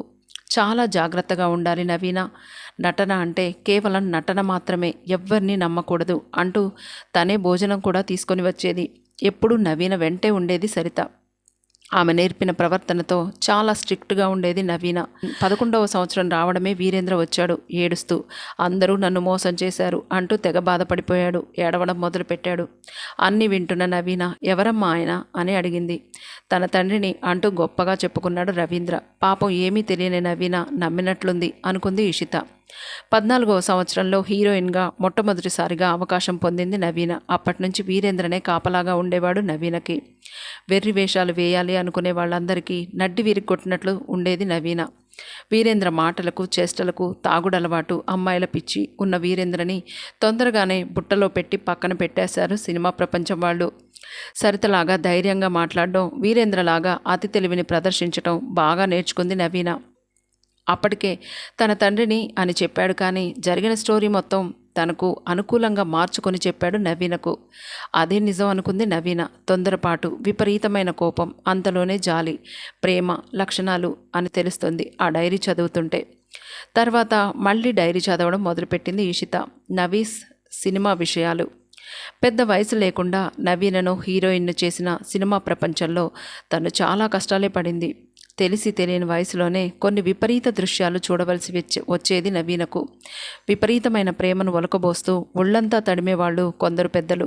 ఆ వయసులో ఏమీ తెలియని నవీన నవ్వుతూ ఉండేది.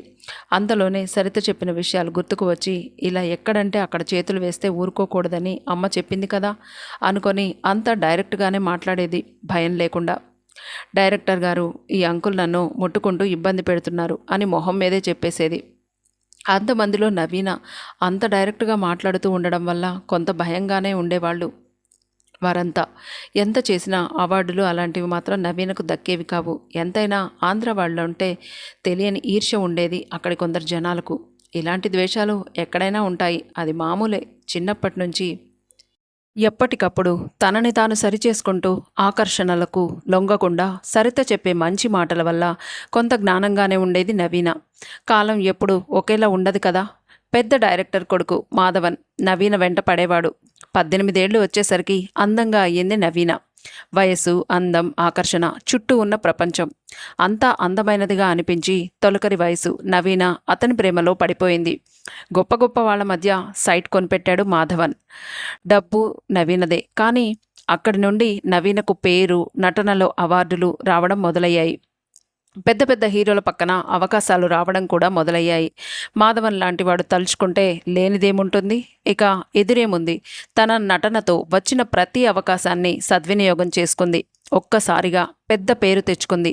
నటన తెలిస్తే చాలదు, సరైన అవకాశం కూడా రావాలి. అలాంటి అవకాశమే ఇప్పుడు నవీనను వరించింది మాధవన్ రూపంలో.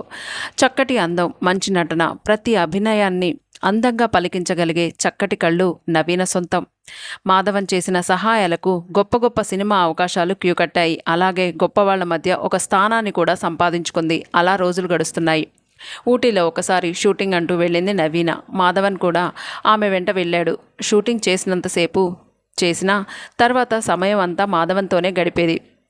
వాళ్ళిద్దరి మధ్య ఏ సంబంధం లేకుండానే వారిద్దరికీ సంబంధం ఉంది అంటూ విచ్చలవిడిగా తిరుగుతున్నారు అంటూ పత్రికల్లో వచ్చేవి. ఆ పత్రికలు చూసి నవీనకు చాలా బాధ కలిగేది. ఇలాంటివన్నీ సహజమే నవీన, నువ్వేం బాధపడకు అన్నాడు మాధవన్. ఆ రోజు రాత్రి మాధవన్ రూమ్లోనే ఉండిపోయింది నవీన. మాధవన్ ఆమెపై ఉన్న ప్రేమను తెలిపాడు. నాకు ఇలాంటి వాటిపై నమ్మకం లేదు అంటూ చెప్పింది. కానీ మానసికంగా తను కూడా ప్రేమలో పడిపోయిన సంగతి ఆమెకు అర్థం కాలేదు. అయితే జీవితాన్ని ఎంజాయ్ చేయొచ్చుగా అంటూ పైన చెయ్యి వేశాడు. ఒక్కసారిగా నవీనకు సరిత చెప్పిన మాటలు గుర్తుకు వచ్చి, సారీ, ఇలాంటివి నాకు అస్సలు ఇష్టం ఉండదు అని సీరియస్గానే చెప్పింది. ఇక మాధవన్ తన మాటలతో పొగడడం మొదలుపెట్టాడు.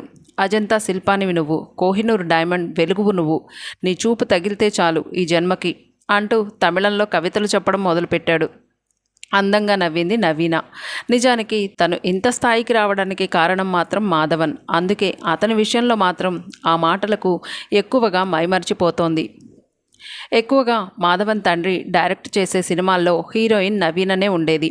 మాధవన్ తండ్రి కొడుకుకి చెప్పేవాడు, చేస్తే ఎంజాయ్ చెయ్యి, అంతేకాని అంతకు మించి లోతుగా వెళ్ళొద్దు అని. ఈ ప్రపంచంలో ఇవన్నీ మామూలే. కానీ ఎవరికి వారు తమదే ఒక కొత్త స్టోరీ అనుకునేవారు. మాధవన్కి సినీ ప్రపంచంలో ఎంతో మందితో సంబంధం ఉంది. కానీ నవీన మాత్రం టోటల్గా డిఫరెంట్. అసలు మేకప్ చెయ్యక్కర్లేని అందం ఆమెది. ఆమె కోసం పిచ్చివాడు అయిపోయాడు మాధవన్. ఆ విషయాన్ని ఆనందంగా ఆస్వాదించేది నవీన. తను రాసే డైరీ కొంత ఇంగ్లీష్, కొంత తమిళం, కొంత తెలుగు. నిద్ర వస్తుంటే అలాగే భర్తను తలుచుకుంటూ పడుకుండిపోయింది ఈషిత. మరుసటి రోజు ఉదయాన్నే ఇషిత కళ్ళు తెరిచింది. అలా లోపల ఉండాలంటే పిచ్చెక్కిపోతోంది తనకు. ఏంటి ఇలా పడేశారు, నన్ను నా భర్త దగ్గరకు పంపించండి ప్లీజ్ అమ్మా అంటూ పిలిచింది సరితను. ఉదయాన్నే అల్మారా అప్పుడే స్విచ్ ఆన్ అయింది. వాటర్, టిఫిన్, కాఫీ అన్నీ వచ్చేశాయి. ఏవో అరుపులు వినిపిస్తున్నాయి. ఏంటా అని అక్కడ ఉన్న స్టూల్ ఎక్కి కిటికీలో నుండి బయటకు చూసింది ఇషిత. నవీన మేడంని చూడాలి అంటూ అరుస్తున్నారు చాలామంది. లేదని చెప్తున్నారు కదా అంటూ పెద్దగా అరుస్తున్నాడు వీరేంద్ర.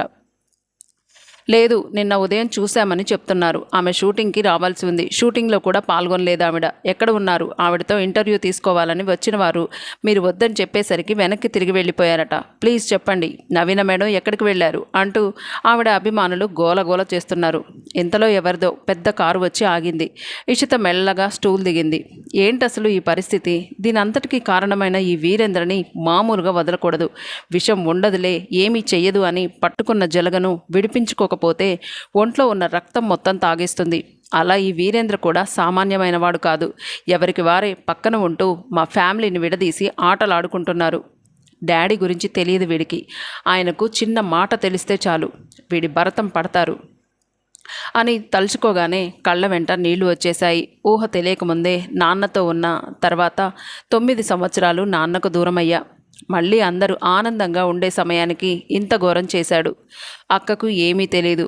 అసలు ఆమె డైరీ మొత్తం చదవలేదు. సినిమా యాక్టర్గా ఎన్ని బాధలు పడిందో తెలియదు అనుకుంటూ విశ్వ నా కోసం తప్పించిపోతుంటాడు.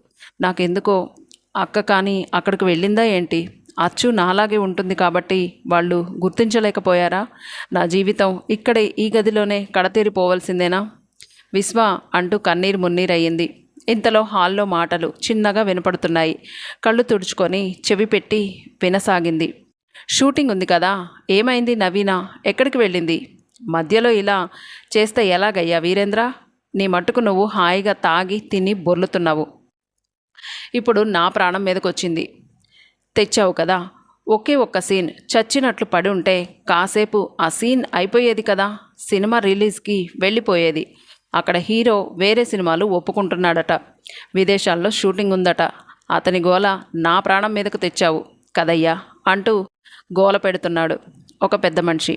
తెలుగు తమిళం కలిపిన భాషలో మాట్లాడుతున్నాడు పెద్దగా. వీరేంద్ర నెత్తి నోరు బాదుకుంటున్నాడు. వెంటనే అయిపోతుందని మాట ఇస్తున్నాను కదా, రేపు ఖచ్చితంగా వస్తుంది అంటూ చెబుతున్నాడు. ఏం చేస్తావో ఏమో. అసలు ఏమైంది నవీనకు? ఎప్పుడూ పర్ఫెక్ట్గా ఉంటుంది కదా. నాకు తెలిసి నీ గోల పడలేక వెళ్ళిపోయి ఉంటుంది. నువ్వు మహా మాయగడివి కదా. నీ ముఖానికి మళ్ళీ డ్యాన్సులు కావాలి. వాళ్ళకి ఎంత డబ్బైనా పోస్తావు. కూతురు సంపాదిస్తుంది కదా, అన్నీ ఇలానే విచ్చలవిడిగా ఖర్చు పెడుతున్నావు అని వీరేంద్రని తిట్టిన తిట్టకుండా తిడుతున్నాడు ఆ పెద్ద మనిషి. ఇషితకు ఒక ఐడియా వచ్చింది. నేను కూడా అచ్చు అక్కలాగే ఉంటాను కదా, నటించమని చెబుతాడేమో. ఒకవేళ అలా అడిగితే నేనేం చేయాలి? నేను తప్పించుకోవాలంటే ఇదొక్కటే మార్గం. ఎలాగోలా ఇబ్బంది పడి ఇక్కడి నుండి తప్పించుకుంటే నా గమ్యం నేను చేరిపోవచ్చు అంటూ ఆలోచనలు చేస్తుంది. మెడలో తాళిని చూసి కళ్ళకద్దుకుంటుంది. ఇలాంటి డ్రెస్సులు అంటేనే నాకు అస్సలు ఇష్టం ఉండదు. క్షమించండి విశ్వ అంటూ తాళిబొట్టుతోనే మాట్లాడుతుంది. తాళికి నిజంగా ఎంత విలువ ఉందో ఇప్పుడిప్పుడే తెలుస్తుంది ఇషితకు. ఆ తాళి గుండెలపై ఉంటే ఎంతో ధైర్యంగా ఉంది. విశ్వ తన దగ్గర ఉన్నంత హాయిగా అనిపిస్తుంది తనకి. ఒక్కోసారి ఆ ఊహతోనే గడుపుతుంది. నేను ఇక్కడి నుంచి ఎలా తప్పించుకోవాలి? నేను చేరుకోవాలంటే, నా తల్లిదండ్రుల బాధ తీర్చాలంటే అసలు ఈ నవీనకు ఏమైనా నేర్పి పంపాడో ఏమో అమ్మ వాళ్ళ దగ్గరకు. ఈ కనిపించని శాడిస్టు ప్రియాంకకు తన కూతురు ఏమైందోనన్న భయం పట్టుకుంది. ఒక్కసారిగా సంతోషకరమైన పెళ్లి ఇల్లు నిశ్శబ్దం ఆవరించింది. శివ కూడా ఆలోచిస్తూ ఉన్నాడు. నవీన రూమ్లో నుండి వస్తూ కళ్ళు తిరిగి కింద పడిపోయింది. ప్రియాంక వెంటనే లేడీ డాక్టర్ని పిలిపించింది. నవీనకు పరీక్ష చేసింది. ప్రెగ్నెంట్ అని చెప్పింది. ఏంటి ఇలా జరిగింది అంటూ ఆశ్చర్యపోయింది ప్రియాంక. ముమ్మాటికి తను ఇషిత కాదు అని తెలిసిపోతుంది. కానీ నిజం తెలిసేది ఎలా? ప్రెగ్నెంట్ విషయం విన్న నవీనకు ఒక్కసారిగా గుండెల్లో రైళ్లు పరిగెత్తాయి. ఎలా సాధ్యం అంటూ ఆలోచనలో పడింది. ఇషిత, ఏంటిది? నువ్వు ప్రెగ్నెంటా? అసలు సంగతి ఏంటో తెలియాలని కోపంగా అడిగింది ప్రియాంక. నువ్వు కూడా పెళ్లి కాకముందు తల్లివి అయ్యావు కదా అంది కోపంగా. ఏం మాట్లాడుతున్నావు నువ్వు? నేను తల్లిని కావడం ఏంటి అంటూ ఆశ్చర్యంగా చూసింది ప్రియాంక. నటించాల్సిన అవసరం లేదు. ప్రియాంక నటిస్తోంది అనుకొని నవీనలో కోపం తారాస్థాయికి వెళ్ళిపోయింది. కోపం వస్తే నవీన ఎలా మాట్లాడుతుందో ఎవ్వరూ ఊహించలేరు. షార్ట్ టెంపర్ ఎక్కువ నవీనకు. అసలు ఏం మాట్లాడుతున్నావు నువ్వు? పెళ్లి కాకముందు నేను తల్లిని కావడం ఏంటి అంటూ మళ్ళీ ఆశ్చర్యంగా అడిగింది ప్రియాంక. ఆ గోల విని శివ అక్కడికి చేరుకున్నాడు. నవీన వైపే చూస్తూ ఉన్నాడు. నవీన కళ్ళల్లో అగ్నిజ్వాలలు పగిలిపోతున్నాయి. శివ వైపు చూస్తే అవి మరింత ప్రజ్వరిల్లుతున్నాయి. నువ్వు నాన్న పెళ్లి కాకముందు తొందరపడలేదు అంటూ అడిగింది. నేను నాన్ననా అంటూ శివ వైపు ఆశ్చర్యంగా చూసింది ప్రియాంక. మా నాన్న ఈయన కాదు, వీరేంద్ర అని ఎప్పుడైతే నవీన అన్నదో తన చెంప చెళ్ళు మనిపించింది ప్రియాంక. అమ్మా అంటూ కోపంగా అరిచింది నవీన. ఛీ, నన్ను అలా పిలవకు. వీరేంద్ర నీకు నాన్న అని ఎవరు చెప్పారు? మీ నాన్నగారు శివగారు అంది. అవును, ఒక అనాథ నిన్ను మాయలో పడేసి బుట్టలో వేసుకున్నాడు. అప్పటికే గుమ్మంలోకి వచ్చిన విశ్వ అన్నీ వింటున్నాడు. ఏమైంది ఈషిత, ఇలా పిచ్చిదానిలాగా ఎందుకు మాట్లాడుతున్నావు అంటూ అరిచింది ప్రియాంక. నిజం చెప్పు, అసలు ఎవరు నువ్వు అంటూ గట్టిగా అడిగింది. నీ పక్కన నిలబడి ఉన్న ఆ పెద్ద మనిషిని అడుగు, అన్నీ తెలుస్తాయి అంటూ శివ వైపు కోపంగా చూసింది. అసలు ఏమీ అర్థం కాని శివ అలాగే చూస్తూ ఉండిపోయాడు. ఇంట్లో రచ్చరచ్చగా ఉంటుందని పని మనిషిని కూడా మాన్పించేసింది ప్రియాంక. ఈమె ఇషిత కాదు, ఇషిత ఎక్కడుందో నాకు తెలుసు అత్తయ్య అంటూ లోపలికి వచ్చాడు విశ్వ. నువ్వు కూడా ఆ శివగారితో కలిసి నాటకం ఆడుతున్నావా? అమాయకమైన ఇషితను మోసం చేయలేవు ఇప్పుడు అంది నవీన. ఆ విషయం నాకు తెలుసు. ఇషిత అమాయకురాలు, ప్రేమకు ప్రతిరూపం ఆమె. నీ కళ్ళల్లో జ్వాలలు చూస్తుంటేనే తెలుస్తుంది నువ్వు ఇషితవు కాదు అని. నాకు మొదటి రాత్రినే చెప్పాయి ఆ చూపులు. నటించకు, చెప్పు ఎవరు నువ్వు? ఇషిత ఏమైంది? నిజం చెప్తావా లేక పోలీసులకు అప్పజెప్పమంటావా అన్నాడు కోపంగా విశ్వ. కన్న తల్లికే తెలియదు నేనెవరినో. ఒక దుర్మార్గుడు వల్ల నేను కూడా కన్న తల్లికి దూరమయ్యాను. అమాయకుడైన నా తండ్రి వీళ్ళందరి మోసాలకు కట్టుకథలకు బలయ్యాడు. నన్ను పోలీసులకు పట్టిస్తావా? మీ అందరి సంగతి చెబితే మిమ్మల్ని అందరినీ జైల్లో కూర్చోబెడతాను నేను అంటూ నీరసంతో మళ్ళీ కళ్ళు తిరిగి కింద పడిపోయింది నవీన. డాక్టర్ కిట్లో నుండి ఆమెకు ఒక ఇంజెక్షన్ చేసి పడుకోబెట్టాడు విశ్వ. ఏంటి చిత్రమైన సమస్య? ఏమీ అర్థం కావడం లేదు. అసలు ఈ అమ్మాయి ఎవరు? ఎందుకు ఇషితలాగే ఉంది? పైగా వీరేంద్ర తన తండ్రి అని చెబుతోంది. అంటే దీనంతటికీ కారణం ఆ వీరేంద్ర అని చెప్పాడు శివ. దరిద్రుడు చచ్చిన పాములా తిరిగి వెదవ బుసలు కొట్టడం నేర్చాడు. విషం లేని పామైనా పామే కదా అంటూ కన్నీరు పెట్టుకుంది ప్రియాంక. విశ్వ నవీన దగ్గర బ్లడ్ శాంపిల్స్ మొత్తం సేకరించాడు. ఈ అమ్మాయి ఎవరో తెలిసిపోతుంది అత్తయ్య అంటూ అత్తమామల దగ్గర కూడా బ్లడ్ శాంపిల్స్ తీసుకెళ్లాడు. ఇంజెక్షన్ చేశాను, తను ప్రెగ్నెంట్ కదా, వీక్గా ఉంది, అందుకే అలా పడిపోతుంది. ఇప్పుడు అన్ని రహస్యాలు తెలిసిపోతాయి. గౌతమ్ ఇవన్నీ సేకరించమన్నాడు. ఇంతలో గౌతమ్ వచ్చాడు. ఈ వీరేంద్ర గురించి తెలుసుకుందామనుకుంటే అతని భార్య అన్ని విషయాలు చెప్పింది. వీరేంద్రతో ఎప్పుడో విడాకులు తీసుకున్నదట. అప్పటి నుండి ఇప్పటి వరకు ఆమె దగ్గరకు రాలేదట. కనీసం పిల్లల్ని చూడ్డానికి కూడా రాడు అని చెప్పింది. ఇక సరితను కలిస్తే అన్ని నిజాలు బయటపడతాయి. నాకు తెలిసి ఆమెకే తెలియాలి అన్ని విషయాలు అన్నాడు గౌతమ్. మరొక విచిత్రమైన విషయం ఏమిటంటే ఇషిత ఫోటో చూసి ఒకడు ఈమె తమిళంలో పెద్ద స్టార్ కదా అని అన్నాడు. నేను ఆ ఫోటోని తమిళనాడు పోలీసులకు పంపి మెసేజ్ పెట్టమన్నాను. మీరు నేను చెప్పిన పని చేశారా విశ్వ అని అడిగాడు గౌతమ్. చేశానండి, రేపు ఖచ్చితంగా రిపోర్ట్స్ వస్తాయి అని చెప్పాడు విశ్వ. అంటే అన్ని సమాధానాలు మొత్తం మనకు తమిళనాడులో దొరుకుతాయి అని నా అనుమానం అన్నాడు గౌతమ్. కొద్దిగా బలవంతంగా ఏదైనా అడుగుదామంటే ఈ అమ్మాయి ప్రెగ్నెంట్గా ఉంది అని సందేహించాడు గౌతమ్. అదే ఆలోచించాడు విశ్వ కూడా. నవీనకు మెలకువ వచ్చింది. చాలా నీరసంగా అనిపించింది. చుట్టూ చూసింది. ఎవరూ లేరని నిర్ధారించుకున్నాక వెంటనే మాధవన్కి ఫోన్ చేసింది. హాయ్, ఎక్కడికి వెళ్ళావు నవీన, ఎలా ఉన్నావు అంటూ కాస్త వెటకారంగా నవ్వడం మొదలుపెట్టాడు. అతని మాటలలో అర్థమైపోయింది ఈ మాధవన్ నా జీవితం నాశనం చేశాడని. ఎందుకు ఇలా చేశావు అంటూ గట్టిగా అడిగింది. లేకుంటే నిన్ను పెద్ద స్టార్ హీరోయిన్గా చేసి నీకు అంత ఉన్నత పదవిని కల్పిస్తే నాతో ఎంజాయ్ చేయడం ఇష్టం లేదని చెప్తావా అంటూ హేళనగా నవ్వాడు. అందుకేనా పగబట్టి 5 ఏళ్ళు సినిమాలు లేకుండా చిన్నా చితక వేషాలు వేసుకునే స్థితిని కల్పించావు అంది కోపంగా నవీన. నాకేమీ తెలియని స్థితిలో నన్ను లోబర్చుకోవడానికి నీకు సిగ్గుగా లేదా? 18 ఏళ్ల వయసులో అడిగితే కాదన్నావు. ఎంతో మందిని చూశాను, కానీ నీ అంత అందగత్తెను నేనెక్కడా చూడలేదు. అందుకే 7 ఏళ్లు గడిచినా కూడా నీ మీద నేను కోరికను చంపుకోలేకపోయాను. నీ సినిమా జీవితానికి ఎలాగైనా అడ్డం వేస్తే లొంగుతావని అనుకున్నాను. మహా మొండిదానివి కదా నువ్వు. అయినా నువ్వంటే నాకు పిచ్చి అన్నాడు మాధవన్. నా మీద ప్రేమ పిచ్చి ఉన్నవాడివి వేరే పెళ్ళి ఎలా చేసుకున్నావు? అందుకే నిన్ను నేను ఇష్టపడలేదు అంది నవీన కోపంగా. ప్రతివాడి పక్కన నటించే నీకెందుకే అంత బిల్డప్ అంటున్న మాధవన్ని నీ ప్రాణం తీస్తాను, నాకు తెలియకుండా నా జీవితాన్ని నాశనం చేస్తావా అంటూ అరిచింది నవీన. ఎవడో అభిమానిగాడు ఆ సుభాష్ గాడితో తిరుగుతున్నావట.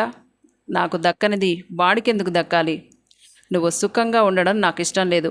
నా కోరిక తీర్చని నిన్ను నాశనం చేయాలి అనుకున్నాను అందుకే సినీ ప్రపంచంలో నిన్ను పాతాళానికి తొక్కాను.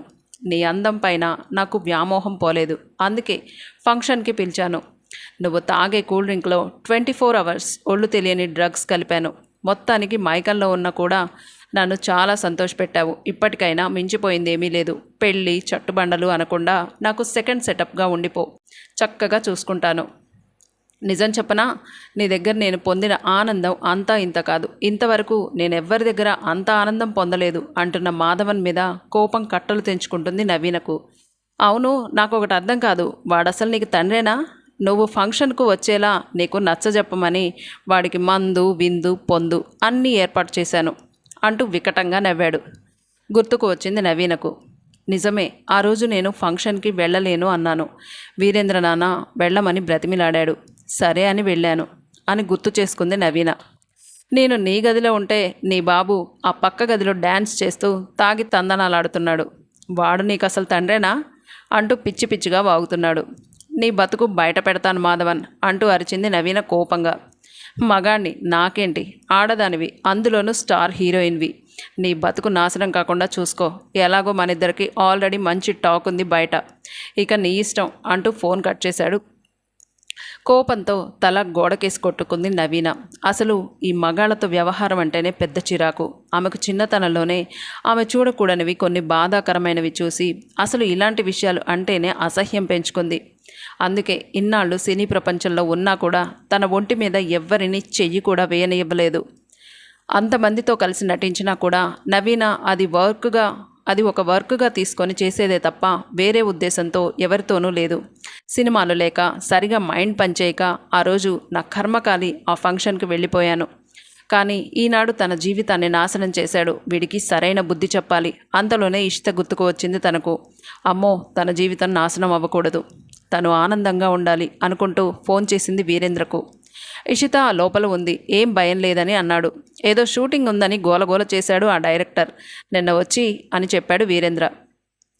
నా జీవితం నాశనం చేసి ఏమీ ఎరగనట్టుగా నాకు సినిమా ఇచ్చినట్లు నటించాడు వెధవ.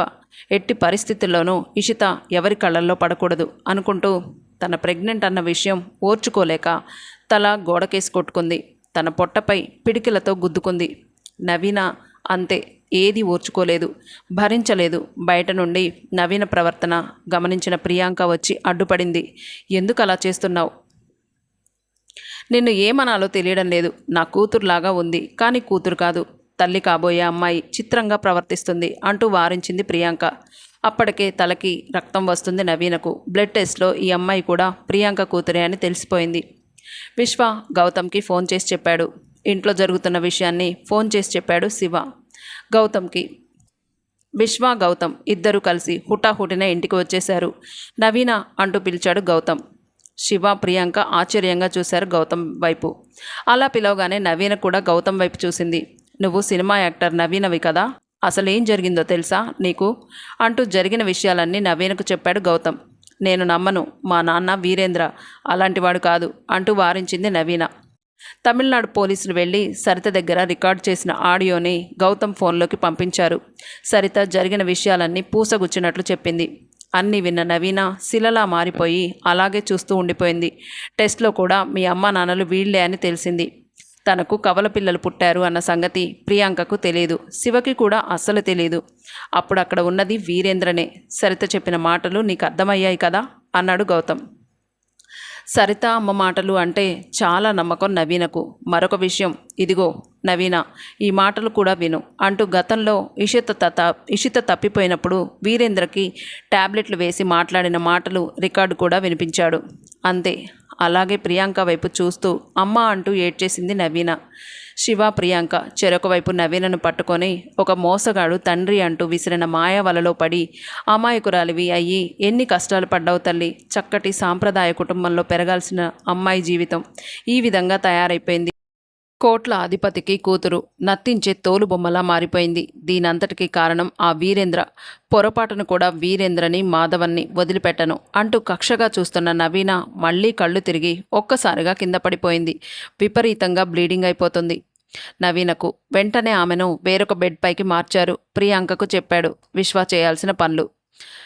వెంటనే తన మెడికల్ కిట్ తీసుకొని నవీన దగ్గరకు వెళ్ళాడు. విశ్వ కాంపౌండర్కి ఫోన్ చేశాడు. వెంటనే సెలైన్ బాటిల్ స్టాండ్ తీసుకొచ్చాడు.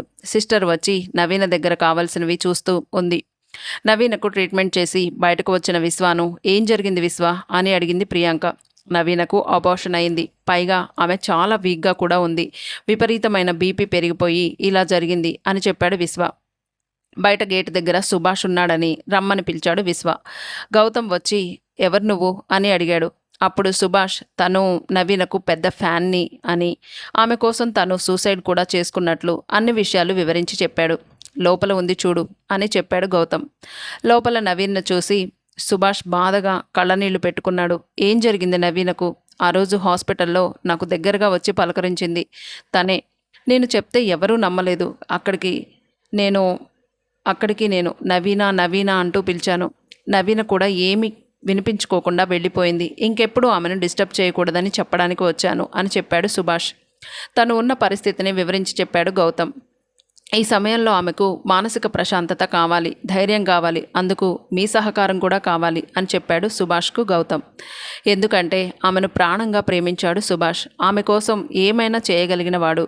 ఆమె మానసిక స్థితిని మెరుగుపరచాలి అంటే అతను ఖచ్చితంగా ఉండాల్సిందే అని నిర్ణయించుకున్నాడు. అందరూ బయటకు వచ్చేశారు. గౌతమ్, విశ్వ, శివ కారులో బయలుదేరారు చెన్నైకి. ప్రియాంక దేవుణ్ణి ప్రార్థిస్తూ కూర్చుంది. నా ఇద్దరు కూతుళ్లను రక్షించమని వేడుకుంది. నవీనను చూసుకోమని వేరే డాక్టర్లకు చెప్పి వెళ్ళాడు విశ్వ. ఆమె వచ్చి చెకప్ చేసి ఇంజెక్షన్ చేసి వెళ్ళిపోయింది. సుభాష్ నవీనను చూస్తూ నవీనా అని పిలుస్తూ ఉన్నాడు. ఎక్కడో దూరం నుంచి వినపడుతున్నట్లుగా వినపడ్డాయి నవీనకు ఆ మాటలు. కళ్ళు తెరిచింది. ఎదురుగా సుభాష్. సుభాష్ అంటూ ఎప్పుడూ లేనిది కొత్తగా ఏడ్చేసింది నవీన. సిస్టర్ చెప్పింది పరిస్థితి. ఆమెకు అర్థమైంది తనకి ఏం జరిగిందో. నేను మంచిదాన్ని కాదు సుభాష్ అంటూ ఏడ్చేసింది.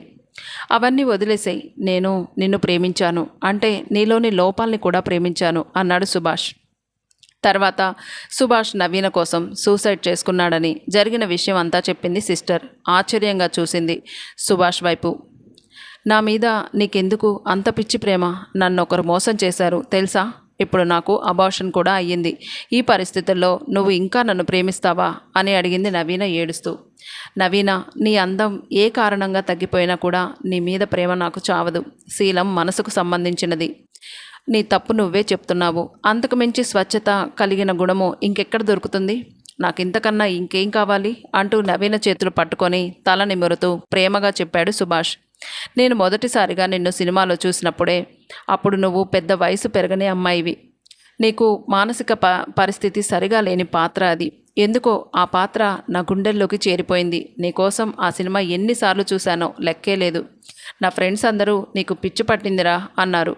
నువ్వు నన్ను ప్రేమించను అని చెప్పేసరికి చచ్చిపోవాలి అనుకున్నాను. అందుకే అంత పని చేశాను అంటూ బాధపడ్డాడు సుభాష్. అసలు ప్రేమంటే ఏంటో నాకు తెలియదు సుభాష్. చిన్నతనం నుండి నటనలో బతికాను. నాకు నిజంగా ఏడుపు వచ్చినా కూడా నటిస్తున్నా అనుకునేవారు నా చుట్టూ ఉన్న జనం. నన్ను పెంచిన సరిత అమ్మలో కొద్దిగా ప్రేమను చూసేదాన్ని. కానీ ఎందుకో నేను పూర్తిగా ఆమెను అమ్మ అని అనుకోలేకపోయాను. మా అమ్మ నన్ను ఎందుకు దూరం చేసుకుందో అని కక్ష పెంచుకున్నాను.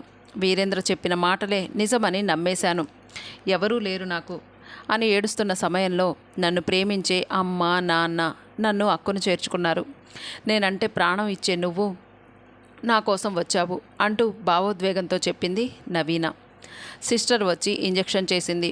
మీరు రెస్ట్ తీసుకోండమ్మా కాసేపు అని చెప్పింది. ఆ తర్వాత ప్రియాంక వచ్చి నవీన బట్టలు మార్చింది. ఆమె ఒళ్ళంతా శుభ్రం చేసింది. బాధగా చూసింది తల్లివైపు. కోటీశ్వరుడికి కూతురుగా పెరిగినా కూడా అమ్మ ప్రేమకు మారు రూపులా ఉంది. ఇంత ప్రేమమయ్యి దగ్గర పెరిగిన ఇషిత ఎంత అదృష్టవంతురాలు. అంత మంచి అమ్మాయి కూడా అవుతుంది. ఇలాంటి పనులు తల్లి కాకుంటే మరెవరు చేస్తారు అని కళ్ళనీళ్లు పెట్టుకుంది. బాధపడకమ్మా, నాకు 2 పిల్లలు అని తెలియదమ్మా.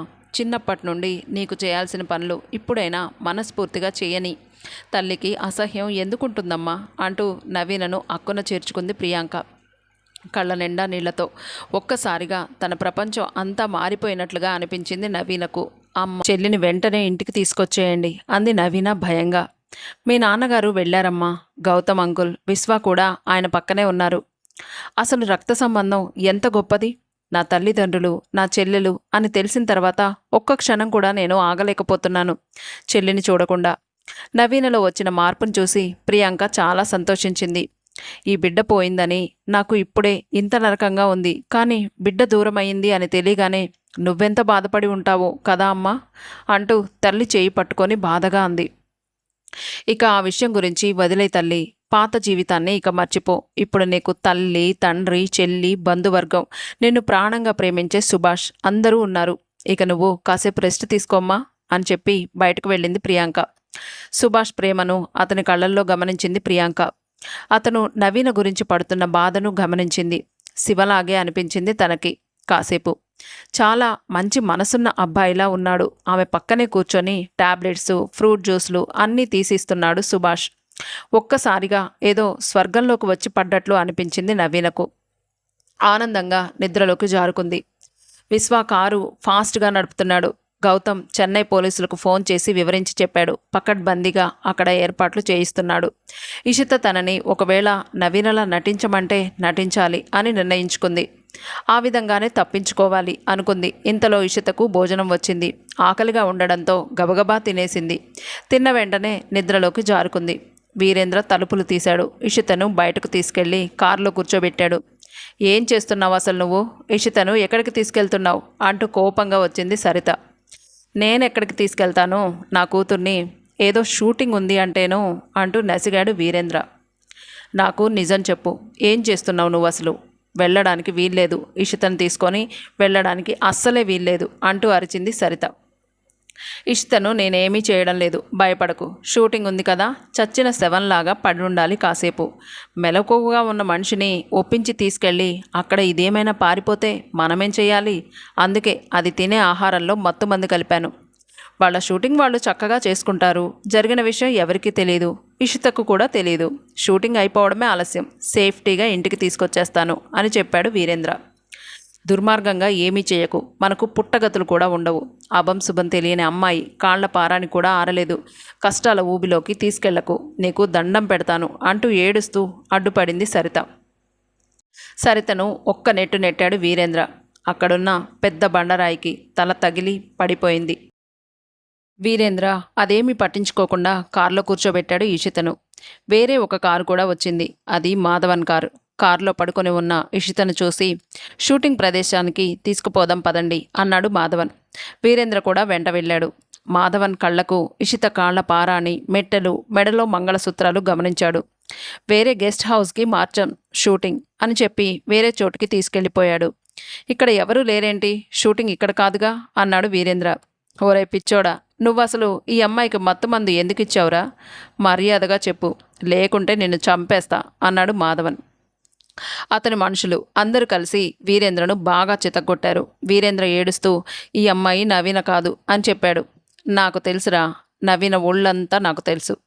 దానికి గడ్డం కింద పుట్టుమచ్చ ఉంటుంది అంటూ పిచ్చి పిచ్చిగా మాట్లాడాడు వెటకారంగా నవ్వుతూ.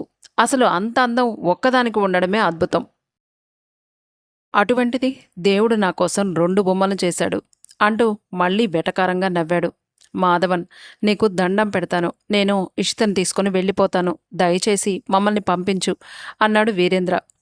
అప్పటి వరకు మాధవన్ నవీన జీవితం పాడు చేశాడు అని తెలియదు వీరేంద్రకు.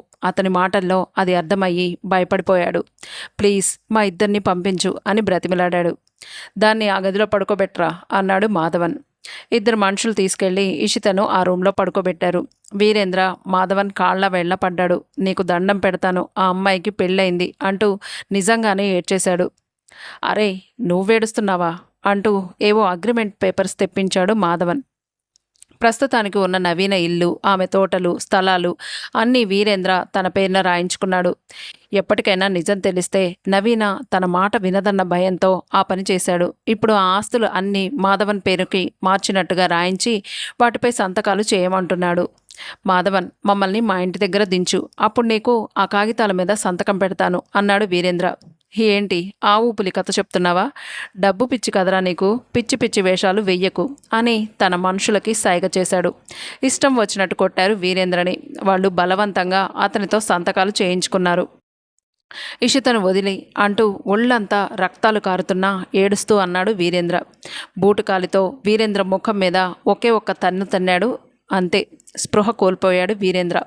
ప్రియాంక మనసంతా ఏదో అలజడిగా ఉంది. ఏదో జరగబోతోంది. ఆమె మనసంతా అల్లకల్లోలమైన ఆలోచనలతో బాధపడిపోతోంది. ఈరోజు ఏదో చెడు జరగబోతోంది అని మాత్రం అర్థమవుతుంది. భగవంతుడా, నిన్నే నమ్మాను. నా బిడ్డ క్షేమంగా ఇంటికి వచ్చేలా చూడు తండ్రి. కాళ్ల పారాణి ఆరకముందే వరుడికి దూరం అవ్వడం చాలా పెద్ద దోషం అని అనుకుంటూ స్థిమితంగా కూర్చోలేకపోతోంది ప్రియాంక. భర్తకు ఫోన్ చేసింది, కలవట్లేదు. వెంటనే తాను కట్టించిన ఆలయానికి బయలుదేరింది. సిస్టర్కి జాగ్రత్తలు చెప్పి, సుభాష్కి మంచి చెడు చెప్పి, జాగ్రత్తగా చూసుకో బాబు, నేనిప్పుడే వస్తాను అని చెప్పి బయలుదేరింది. ప్రియాంక కారులో శివపార్వతుల ఆలయానికి వెళ్ళి మోకాళ్ల మీద కష్టపడి ఎక్కుతున్న మెట్లను చూసి ఆశ్చర్యపోయారు అక్కడున్న వారంతా. పూజారి గారు కూడా ఆశ్చర్యంగా చూస్తున్నారు ఆమె వైపు. అగ్ని జ్వాలల్లా ఎర్రబడిపోయాయి ఆమె నేత్రాలు. కళ్ళ నుండి ధారాళంగా కన్నీళ్లు వర్షిస్తున్నాయి. ఎంత కష్టం వచ్చిందో ఏమో అని చెప్పుకుంటూ బాధపడుతున్నారు అక్కడి భక్తులు, పూజారి గారు. మోకాళ్ళు పగిలి రక్తం కారుతున్నా వచ్చి, పంతులు గారు, ఇషిత, నవీన ఇద్దరి పేర్ల మీద పూజ చేయించండి అంటున్న ప్రియాంక మాటలకు, నవీన ఎవరమ్మా అన్నారు పూజారి గారు. నాకు ఇద్దరు కవల పిల్లలు. ఇషిత నక్షత్రంతోనే పూజ చేయండి. వారి జన్మలో ఏదైనా దోషం ఉంటే ఆ దోష నివారణ పూజ జరిపించండి. పెద్ద కూతురు ఇన్నాళ్లకు నాకు దూరమై ఇప్పుడు దగ్గరయ్యింది. ఇప్పుడు చిన్న కూతురు ఇన్నాళ్ళు నా దగ్గర ఉండి దూరమయ్యింది. ఇషిత పుట్టినప్పటి నుండి జరిగిన విషయాలన్నీ మీకు తెలుసు. దయచేసి పూజలు జరిపించండి అంది ప్రియాంక. పూజారి గారు 11 మంది పంతుళ్లను పిలిపించారు. 10 నిమిషాల్లో అందరూ అక్కడికి చేరుకున్నారు. కవల పిల్లలు అయ్యేసరికి నక్షత్ర దోషాలు అన్నీ చూశారు. వెంటనే పూజలు మొదలుపెట్టారు. శాంతి పూజలు జరుగుతుండగా శివాలయం చుట్టూ తిరుగుతూనే ఉంది ప్రియాంక. 108 సార్లు తిరగాలని అనుకుంది. ఆవేదనతో కన్నీళ్లు తుడుచుకుంటూ శివపార్వతుల నామాన్ని జపిస్తూ తిరుగుతూనే ఉంది. 108 సార్లు తిరిగిన ప్రియాంక భగవంతుని ముందు మోకరిల్లింది. స్వామి, ఇక పరీక్షలు పెట్టినా భరించే శక్తి నాలో లేదు. కొన్నేళ్లు భర్తకు దూరమయ్యాను. కొన్నాళ్ళు బిడ్డని దూరం చేసుకున్నాను.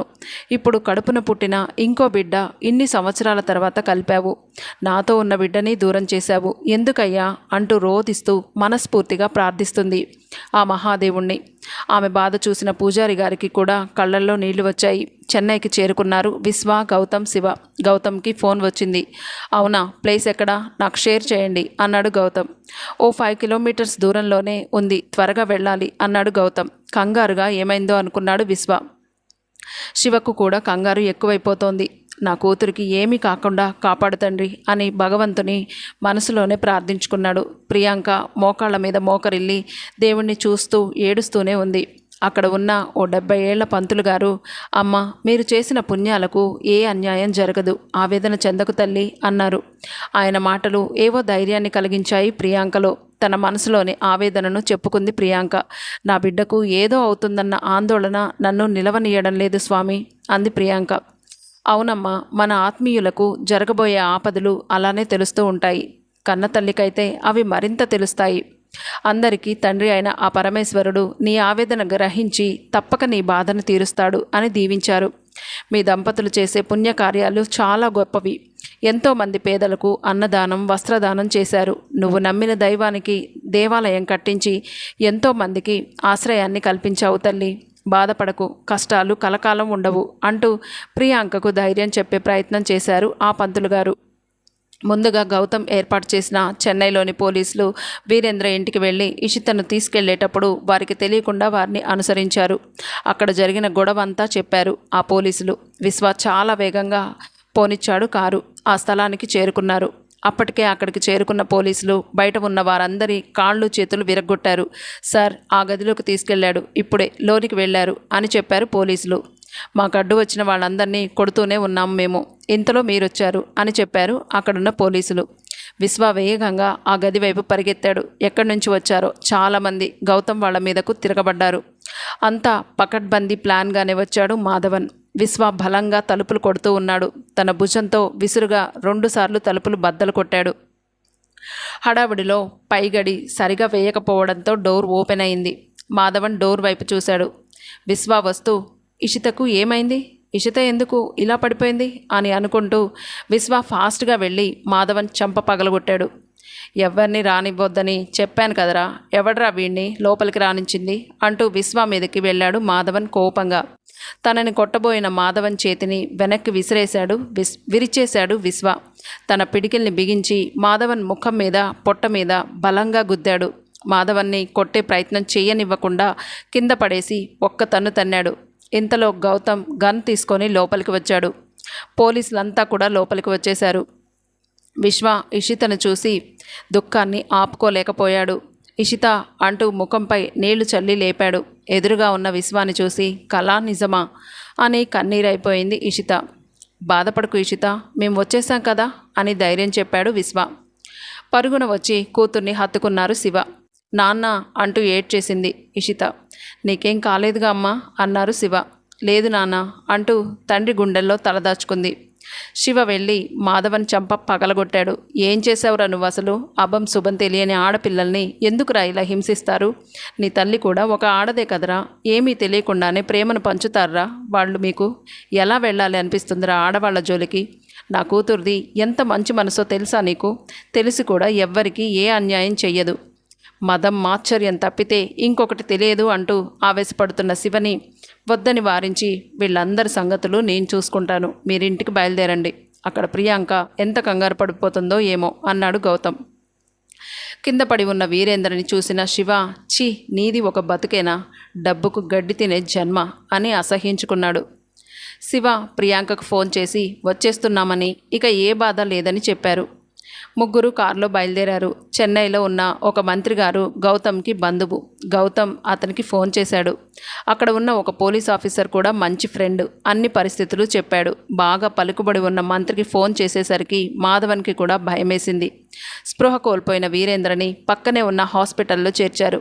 అక్కడే 2 పోలీసుల్ని ఉంచి మెలకువ వచ్చాక వీరేంద్రను ఎక్కడికి తీసుకురావాలో చెప్పి మంత్రి గారి ఇంటికి బయలుదేరారు. గౌతమ్ మాధవన్ని కూడా తన తండ్రితో సహా అక్కడికి తీసుకెళ్లాడు. గౌతమ్ ఫ్రెండ్ పోలీస్ ఆఫీసర్, ఆయన కూడా వచ్చాడు. జరిగిన విషయాలన్నీ చెప్పాడు గౌతమ్. ఇంతలో వీరేంద్ర స్పృహలోకి వచ్చేసరికి వీరేంద్రను కూడా అక్కడికి తీసుకెళ్లారు. వీరేంద్ర జరిగిన విషయాలు మొత్తం చెప్పాడు. తన తప్పు ఒప్పుకున్నాడు. రాజకీయాల్లో ఇప్పుడిప్పుడే ప్రవేశిస్తున్న నీకు ఇదంతా అవసరమా? ఈ విషయం బయటకు వస్తే నీకు నీ కొడుక్కి కూడా ఒక పెద్ద మచ్చ. పరిస్థితులు ఎలా ఉంటాయో, జనాలు ఎలాంటి తీర్పు చెబుతారో మీకు తెలుసు కదా అంటూ మంత్రి గారు మాధవన్ని అతని తండ్రిని చడామడా తిట్టారు. మాధవన్ చేతుల మీదుగా నవీన ఆస్తులన్నీ తీసుకున్నాడు గౌతమ్. నవీన జీవితాన్ని డబ్బు కోసం, అందం కోసం, స్వార్థంతో ఆడుకున్నాడు. ఇంకెప్పుడు నవీన జీవితంలోకి ఏ విధంగానూ ఇబ్బంది పెట్టకుండా అన్ని సంతకాలు చేయించుకున్నాడు గౌతమ్. అంతేకాదు, అలాంటి పరిస్థితులు కల్పిస్తే అప్పటికప్పుడే మాధవన్ని అరెస్టు చేసే విధంగా రాయించుకున్నాడు. మాధవన్కి ఇలాంటివి కొత్తేం కాదు, కానీ అందుకు రాజకీయ జీవితం కూడా ముడిపడి ఉండడంతో కొంచెం భయపడ్డాడు. వీరేంద్ర విషయం పూర్తిగా నేను చూసుకుంటాను అని చెప్పాడు.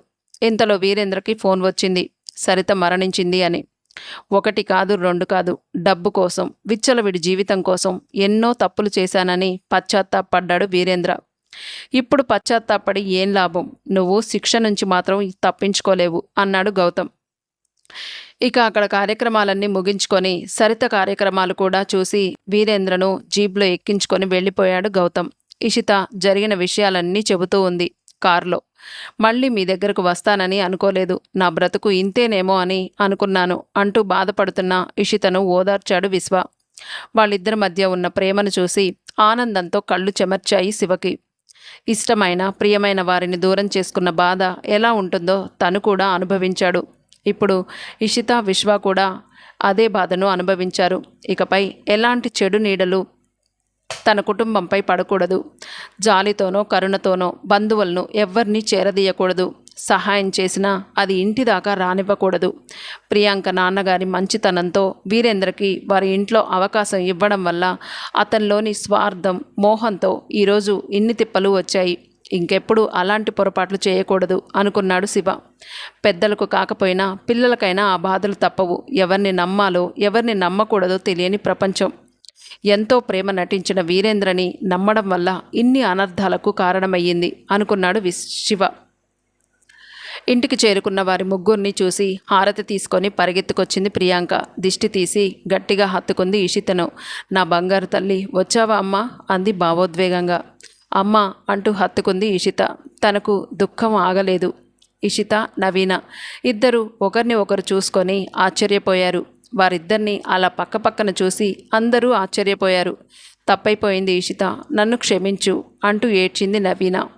ఆ వీరేంద్ర చెప్పిన మాటలు నమ్మి విశ్వ మంచివారు కాదనుకొని నిన్ను కాపాడాలి అన్న ఉద్దేశంతో నిన్ను కిడ్నాప్ చేయించాను, నన్ను క్షమించు అంది నవీన. కవల పిల్లలకి అందరికన్నా ఎక్కువ ప్రేమ ఉంటుంది అంటారు. అది వెల్లువలా పొంగింది ఇద్దరికి. వారిద్దరిని చూసి అక్కడ ఉన్న వారందరూ కూడా కంటతడి పెట్టారు. సుభాష్ కూడా కళ్ళు తుడుచుకొని, అంటే నాకు ఆ రోజు వైద్యం చేసింది మీరా మేడం అన్నాడు. అవును అంది ఇషిత. వీరేంద్ర మాటలు నమ్మి నవీన ఇషిత్ల చీర కట్టుకొని ఇంట్లో నగలను తెలియకుండా తీసుకెళ్ళిపోయింది. దాంతోనే మొదలైంది అసలు కథ. జరిగిన విషయాలన్నీ మాట్లాడుకున్నారు విశ్వ. నవీనకు పరీక్ష చేశారు. డాక్టర్ గారు ఇచ్చిన మందులు చూపించారు. ఓకే, ఇంతవరకు వాడి ఆపేద్దాం అన్నాడు విశ్వ. విశ్వ ఇషితలతో శివపార్వతులకు అభిషేకం చేయించి పూజలు జరిపించింది ప్రియాంక. 11 మంది బ్రాహ్మణులకు డబ్బులు వస్త్రదానం చేయించింది. ఆ దంపతులతో గౌరీ శంకరుల మాలలు ఇస్తూ ఉంటారు భక్తులు. స్వామివారి మెడలో నుండి ఆ మాలలు తీసి ఇచ్చి పంతులు గారు వారిద్దరినీ మార్చుకోమన్నారు. ఆయన చెప్పినట్టుగా ఒకరికి ఒకరు దండలు మార్చుకున్నారు. నవీన ముచ్చటగా చూస్తుంది వారి వైపు. అక్కడున్న పూజారులు వారిద్దరి వైపు ఆశ్చర్యంగా చూశారు. ప్రియాంక ఆనందంగా అందరికీ చెప్పుకుంటుంది నవీన కూడా తన కూతురే అని. ఆ మాటలు వింటున్న నవీనకు ఎంతో ఆనందంగా అనిపించింది. నవీన, సుభాష్ పక్కపక్కనే నిలబడి దండం పెట్టుకున్నారు. పూజారి గారు వారిద్దరిని కూడా దండలు మార్చుకోమన్నారు. ప్రియాంక నవ్వుతూ వారికి ఇంకా పెళ్లి కాలేదు అని చెప్పింది. శివ కూడా నవ్వుతూ ఇక వీరిద్దరు పెళ్లి చేయాలి ఘనంగా అన్నారు. పూజారి కూడా పర్వాలేదు, దండలు మార్చుకోండి, భగవంతుడు ఆజ్ఞ లేనిదే అవి మీ చేతుల దాకా రావు అని అక్కడ ఉన్న పెద్ద వయసు పంతులు గారు చెప్పారు. ఆయన మాటలను గౌరవించి సుభాష్ తన చేతిలో ఉన్న మాలను నవీనకు ఇచ్చాడు. నవీన తన చేతిలో ఉన్న మాల సుభాష్కి ఇచ్చింది. ఇరువురు ఎవరికి వారే వేసుకున్నారు. రాబోయే ముహూర్తంలో ఒకరికొకరు మార్చుకుందురుగాని అంటూ దీవించారు పెద్ద పూజారి గారు. తన ఇద్దరు పిల్లలు కళ్ళ ముందే ఉన్నారని ఎంతో ఆనందంగా ఉన్నారు శివ, ప్రియాంక. ఇక నవీన, సుభాష్కి కూడా పెళ్ళి అయిపోయి పిల్లా పాపలతో హాయిగా ఉంటే చాలు తండ్రి అంటూ దండం పెట్టుకుంది ప్రియాంక. తప్పకుండా మేమే దగ్గరుండి అక్క పెళ్లి చేస్తాం అంది ఈషిత. సంతోషంగా వారి పేర్ల మీద కూడా పూజలు చేయించారు ప్రియాంక దంపతులు. అందరూ వారి కాళ్లకు నమస్కరించుకున్నారు. ప్రశాంతంగా గుడిలో కాసేపు కూర్చొని ఆనందంగా మాట్లాడుకుంటున్నారు. నవీన చెబుతూ, ఈ గుడి నాకు చిన్నప్పటి నుండి చాలా గుర్తుంది. ఒకే ఒకసారి నేను చిన్నతనంలో జీపులో వచ్చినప్పుడు ఈ గుడికి వెళదామని అడిగాను. సరిత అమ్మ వద్దంది. ఈ గుడిపై చెక్కిన ఈ నెమళ్ళు నాకు బాగా గుర్తున్నాయి అంటూ చెప్పింది నవీన. ఆశ్చర్యపోయింది ప్రియాంక. ఆ రోజు నేను నిన్ను చూశానమ్మా. అప్పటికి ఇషిత కనిపించడం లేదు. నువ్వే ఇషిత అనుకొని నీ దగ్గరికి రాబోయి కింద పడిపోయాను. అప్పుడు ఆ విషయం నేను చెప్పినా కూడా కూతురు కనిపించక ఎవరిని చూసినా నీకు అలాగే అనిపిస్తుంది అన్నారు అందరూ. అందుకే ఆ విషయాన్ని ఎవరూ పెద్దగా పట్టించుకోలేదు. నా మనసులాగానే నా కూతురు మనసు కూడా అప్పుడు గుడి లోపలికి రమ్మని లాగింది. విధి ఎంత విచిత్రమైనదో అంటూ ఆనందంతో కొంత బాధతో కళ్ళు తుడుచుకుంది ప్రియాంక. అమ్మా, ఇంకెప్పుడు నువ్వు కంటతడి పెట్టొద్దు అంది నవీన. నీలాంటి దేవత కడుపున పుట్టి ఎక్కడో పెరిగిన దురదృష్టవంతురాలనే నేను కొంతకాలం అమ్మ దగ్గర ఆనందంగా ఉండాలి. నాన్నతో హాయిగా మాట్లాడుతూ సంతోషాలు అనుభవించాలి. నువ్వు మా దగ్గరే ఉండిపోమ్మా అంటూ శివగారు దగ్గరికి తీసుకున్నారు నవీనను. ఆ దృశ్యం అందరి కళ్లకు ఆనందంగా అనిపించింది. అందరూ కలిసి చిన్న పిక్నిక్ వెళ్లారు. ఆనందంగా గడిపి వచ్చారు. మరుసటి రోజు గౌతమ్ ఇంటికి వచ్చాడు. అక్కడి స్థలాలు మొత్తం మంత్రి గారికి అమ్మేసి క్యాష్ చేసి తీసుకొని వచ్చాడు. ఇక నవీన అక్కడికి వెళ్ళవలసిన అవసరం లేకుండా అన్ని పనులు ముగించుకొని వచ్చాడు గౌతమ్. ఇక నవీన మీద ఏ క్రీనీడ పడకుండా చూసుకోవాలి అనుకున్నారు ప్రియాంక. శివ ఈ ఫైల్ జాగ్రత్తగా దాయండి. ఇక భవిష్యత్తులో నవీన వైపు ఎవరైనా కన్నెత్తి చూసినా కూడా వారు కఠిన శిక్షార్హులు అవుతారు. సరిత మరణం వల్ల వీరేంద్రకి శిక్ష తప్పదు అన్నాడు గౌతమ్. దుర్మార్గుడు, ఎంత పని చేశాడు వాడు అంది ప్రియాంక. వీరేంద్ర అంటూ పిలిచాడు గౌతమ్. జీవు దిగి వచ్చాడు వీరేంద్ర. ప్రియాంకకు ఎక్కడలేని కోపం వచ్చి ఆవేశంతో 2 చెంపలు పగలగొట్టేసింది వీరేంద్రని. ప్రియాంక ఆగు అంటూ వారించారు శివ. లేదు శివ అని వీరేంద్ర వైపు చూస్తూ, నీ వల్ల నేను ఎన్ని బాధలు పడ్డాను. నువ్వు చేసిన పనికి నిన్ను ఇక్కడే షూట్ చేసి పారేయాలి. అసలు ఏం చేస్తున్నావు నువ్వు అంటూ పెద్దగా అరిచింది ప్రియాంక. పిల్లలు పుట్టిన దగ్గర నుంచి మొత్తం చెప్పాడు వీరేంద్ర. నవీన కళ్ళు నిప్పు కణికలే అయ్యాయి. నవీన వైపు తలెత్తి చూడలేకపోయాడు వీరేంద్ర. నన్ను క్షమించమ్మా, నిన్ను నీ తల్లిదండ్రుల నుండి దూరం చేశాను, కానీ నీపైన నాకు చాలా ప్రేమ ఉంది అని అంటున్న వీరేంద్ర చెంప పగలగొట్టాడు గౌతమ్. నువ్వు పెంచుకుంది ప్రేమ కాదు, వ్యామోహం. డబ్బుపై వ్యామోహం, సుఖాలపై వ్యామోహం, లగ్జరీ లైఫ్పై వ్యామోహం. అందుకే నువ్వు ఇన్ని నేరాలు చేశావు అంటూ కోపంగా అరిచాడు గౌతమ్. ఇక మీ ఇంటిపై ఏ చెడు నీడ పడదు. మీ ఇంటి విషయాలు ఏమీ కూడా బయటకు రావు. అంతా పకడ్బందీగా చేశాను. ఇకపై ఏ దిగులు పడొద్దు. ప్రియాంక, నా చెల్లెలిగా నువ్వు 100 ఏళ్ళు భర్త పిల్లలతో ఆనందంగా హాయిగా ఉండాలి అని దీవించాడు గౌతమ్. ఏ బంధం, రక్త సంబంధం కూడా లేకుండా ఆపద్ బాంధవుడిగా సమయానికి వచ్చి ఒక అన్నలా ఆదుకున్నావు. నా ఇంటిని రోడ్డు మీద పడకుండా, మా పరువు ప్రతిష్టలకు భంగం కలగకుండా నాకున్న ఇంకో కూతుర్ని నా బంధువుల దగ్గర పెంచినట్లుగా నాకు అప్పగించారు అంటూ గౌతమ్ వైపు ఆనందంగా అభిమానంగా చూసింది ప్రియాంక. అందరివి ఎంత మంచి మనసులు అనుకుంది నవీన. నీకు క్షమాపణ చెప్పుకుందామని వచ్చాను ప్రియాంక అంటూ దండం పెట్టి వెళ్ళిపోయాడు వీరేంద్ర. వీరేంద్రని తీసుకొని అందరికీ చెప్పి బయలుదేరాడు గౌతమ్. నేను ఒకసారి నా భార్య పిల్లల్ని చూడాలి అన్నాడు వీరేంద్ర. అలాగేనని వారిని కూడా కలిశారు. వారు చీ కొట్టారు. గౌతమ్ విషయం మొత్తం చెప్పి, మీకు ఇష్టమైతే లాయర్ని పెట్టి కేసు వాదించుకోండి, వీరేంద్రని బయటకు తెచ్చుకోండి అని చెప్పాడు. కానీ వీరేంద్రకి ఇంకా బుద్ధి రావాలని, అతని చెడు బుద్ధికి అతని భార్య పిల్లలు అతన్ని ఈసడించుకుంటేనే తెలిసొస్తుందని అలా చెప్పాడు గౌతమ్. ఇక్కడ ఆయన్ను బయటకు రప్పించాలన్నంత అవసరం మాకెవ్వరికీ లేదు అని భార్య పిల్లలు ఖచ్చితంగా చెప్పేశారు. ఇన్నాళ్ళు ఒంటరిగా మేం పడ్డ బాధలు ఎవరికి తెలుసు? అసలు ఏనాడైనా మమ్మల్ని పట్టించుకున్నాడా? ఇప్పుడు ఏదో ఆపద వచ్చిందని ఇలా కలిస్తే మాకు ఇంకా అసహ్యంగా ఉంటుంది. ఆయన ముఖం చూడాలంటేనే మాకు చిరాగ్గా ఉంది అని చెప్పారు వీరేంద్ర కన్నపిల్లలు. ఏం సాధించావు వీరేంద్ర? చివరికి నువ్వు అందరి ప్రేమను కోల్పోయావు. చెడపకురా చెడేవు అంటే ఇదేనేమో అన్నాడు గౌతమ్. వీరేంద్ర పిల్లల మాటలకు కళ్ళనీళ్ల పర్యంతమయ్యాడు. ఇకపై నీ కళ్ళు ప్రక్షాళన కావడమే నీ పని. ఇక పద అని తను అనుకున్న ప్రకారం చెన్నై పోలీసులకు అప్పగించమన్న సమయం ప్రకారం స్టేషన్లో వీరేంద్రను అప్పగించేశాడు గౌతమ్. సరితను హత్య చేసినందుకు గాను, కిడ్నాప్ కేసుకు గాను 20 సంవత్సరాల కఠిన కారాగార శిక్ష పడింది వీరేంద్రకు. ఇక గౌతమ్ తన ఊరు వెళ్ళిపోయాడు. ఇషితను ఆ రోజు కాపురానికి పంపించారు. జరిగిందంతా విన్న విశ్వ తండ్రి ఆశ్చర్యపోయారు. అయితే ఇషితకు అక్క కూడా ఉందన్నమాట అన్నారు ఆయన. సంతోషం, ఇక నుంచైనా హాయిగా ఉండండమ్మా అంటూ ప్రేమగా దీవించారు. ఆ తర్వాత ఇద్దరు హాస్పిటల్కు వెళ్ళి హాస్పిటల్ బాధ్యతలు చేపట్టారు. పేషెంట్లకు ఇబ్బంది కలగకూడదు మన వల్ల అని డాక్టర్గా బాధ్యతలు చెప్పారు విశ్వ. వారిద్దరూ హాస్పిటల్ బాధ్యతలు ఓర్పుగా నెరవేరుస్తున్నారు. శివ కుటుంబం సుభాష్ వాళ్ళ కుటుంబాన్ని కలిశారు. ముందుగానే వారి గురించి అంతా ఎంక్వైరీ చేయించారు శివ. మంచి కుటుంబం. సుభాష్కి తల్లి తప్ప ఎవరూ లేరు. పెద్ద చదువులు చదివించారు. మంచివాడు అని చుట్టుపక్కల ఆ ప్రాంతాల్లో పేరు కూడా తెచ్చుకున్నాడు. ఆస్తిపాస్తులు ఎక్కువగా లేవు. శివగారు సుభాష్ని తన బిజినెస్కి అలవాటు చేశారు. ఇకపై కొన్ని బాధ్యతలు అతను పట్టించుకునేలా చేశారు. ఇషిత ఆస్తులు ఇషితకు రాసేసి ఆమెకు అప్పగించేశారు. ఇక తమ బిజినెస్ బాధ్యతలను నిదానంగా నవీనకు కూడా అలవాటు చేశారు శివ. ఆనాడు శివ ఎలా అయితే ప్రియాంక వాళ్ళ నాన్న బిజినెస్లను పట్టించుకున్నాడో ఇప్పుడు అలాగే ఆ బాధ్యతలను శివ సుభాష్కి అప్పగించాడు. ప్రియాంక కొన్న వేరే ఫ్యాక్టరీ బాధ్యతలను నవీన చూసుకునేలా నియమించారు. సుభాష్ తల్లిని కూడా తమతోనే ఉండమని చెప్పారు. ప్రియాంక నవీనకు మంచి చెడు అన్నీ నేర్పుతూ దగ్గరే ఉండి చూసుకుంటున్నారు. శివ, ప్రియాంక సుభాష్కు నవీనకు అన్ని పద్ధతులు అలవాటు చేస్తున్నారు. ఉదయాన్నే లేచి దేవుడి దగ్గర పూజ చేసుకుంటుంది నవీన. ప్రియాంక అలవాట్లు అన్నీ ఒక్కొక్కటి జాగ్రత్తగా నేర్చుకుంటుంది. తనను తాను ప్రక్షాళన చేసుకోవాలని బలంగా అనుకుంది నవీన. నువ్వంటే నాకు ఇష్టమే సుభాష్, కానీ నాకు కొంత సమయం పడుతుంది నా మనసు పూర్తిగా మారడానికి అని చెప్పింది నవీన.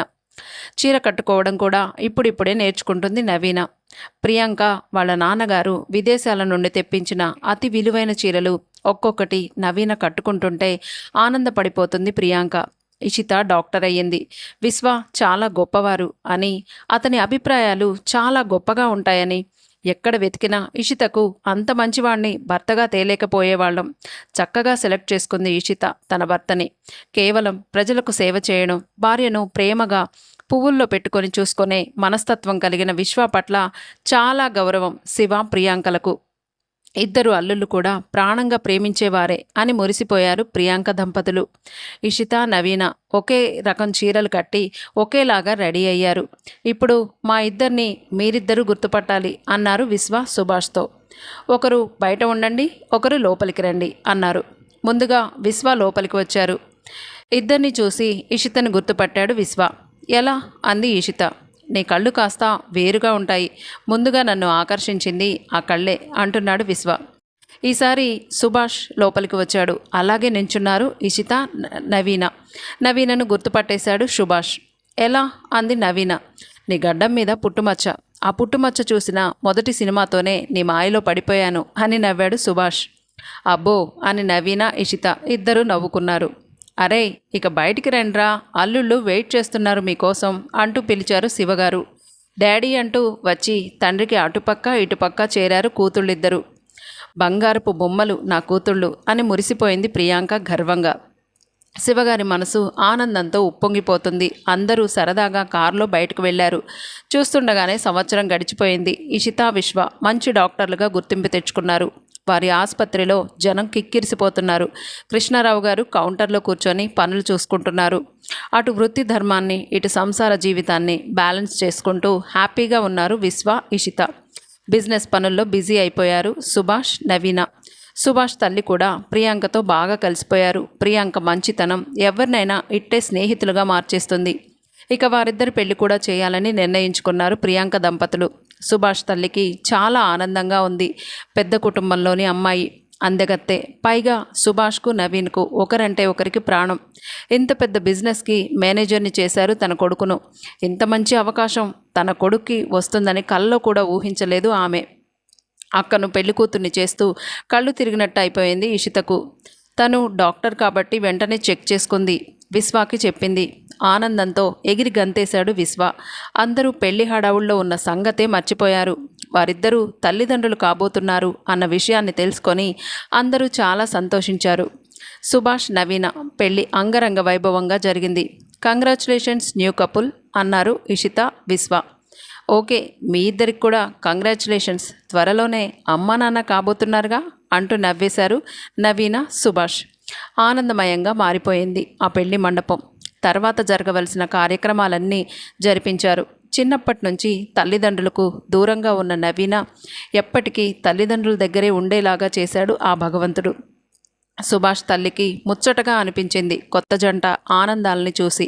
ఇషిత కాలు కింద పెట్టనివ్వకుండా చూసుకుంటున్నాడు విశ్వ. అందరికీ రోజులు ఆనందంగా గడిచిపోతున్నాయి. కొద్ది రోజులకి నవీన కూడా నెలతప్పింది. డబుల్ ధమాకా, మనం ఒకేసారి అమ్మమ్మలం తాతయ్యలం కాబోతున్నాం అంటూ నవ్వాడు శివ. సుభాష్, విశ్వ తమ భార్యల గురించిన ముచ్చట్లు చెప్పుకుంటూ నవ్వుకుంటారు. వారిరువురు సొంత అన్నదమ్ముల్లాగా, స్నేహితుల్లాగా కలిసిపోయారు. శ్రీమంతం కార్యక్రమాల్లాంటి టెన్షన్లు ఏమీ పెట్టవద్దు ఇషితకు అని చెప్పాడు విశ్వ.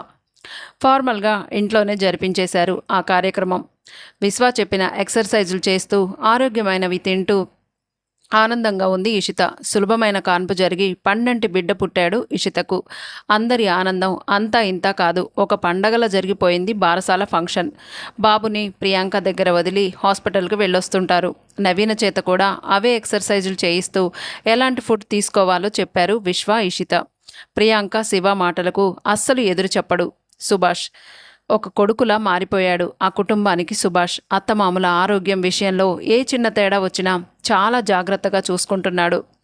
డబ్బు ఎంతైనా ఉండొచ్చు, కానీ ఆప్యాయంగా చూసుకునే మనుషులు మాత్రం ఖచ్చితంగా ఉండాలి. నవీనకు 9 నెలలు వచ్చాయి. పెయిన్స్ రావడంతో హాస్పిటల్కి తీసుకెళ్లారు. సులభంగానే డెలివరీ అయ్యింది. ఇషిత చాలా జాగ్రత్తగా చేసింది ట్రీట్మెంట్. నవీనకు కవల పిల్లలు పుట్టారు. ఒక బాబు, ఒక పాప. బారసాల ఫంక్షన్ చాలా గ్రాండ్గా జరిపించాడు శివ. వారానికి ఒకరోజు అందరూ కలుస్తారు పిల్లలతో. అలా వారి జీవితాలు ఆనందంగా గడిచిపోతున్నాయి. డబ్బు మీద వ్యామోహం, స్వార్థ గుణాలు లేని ఆ కుటుంబం ప్రేమ విలువలు తెలుసుకొని జీవితాలని ఆనందంగా గడుపుతున్నారు. ఈ కథ ఇంతటితో సమాప్తం. శుభం.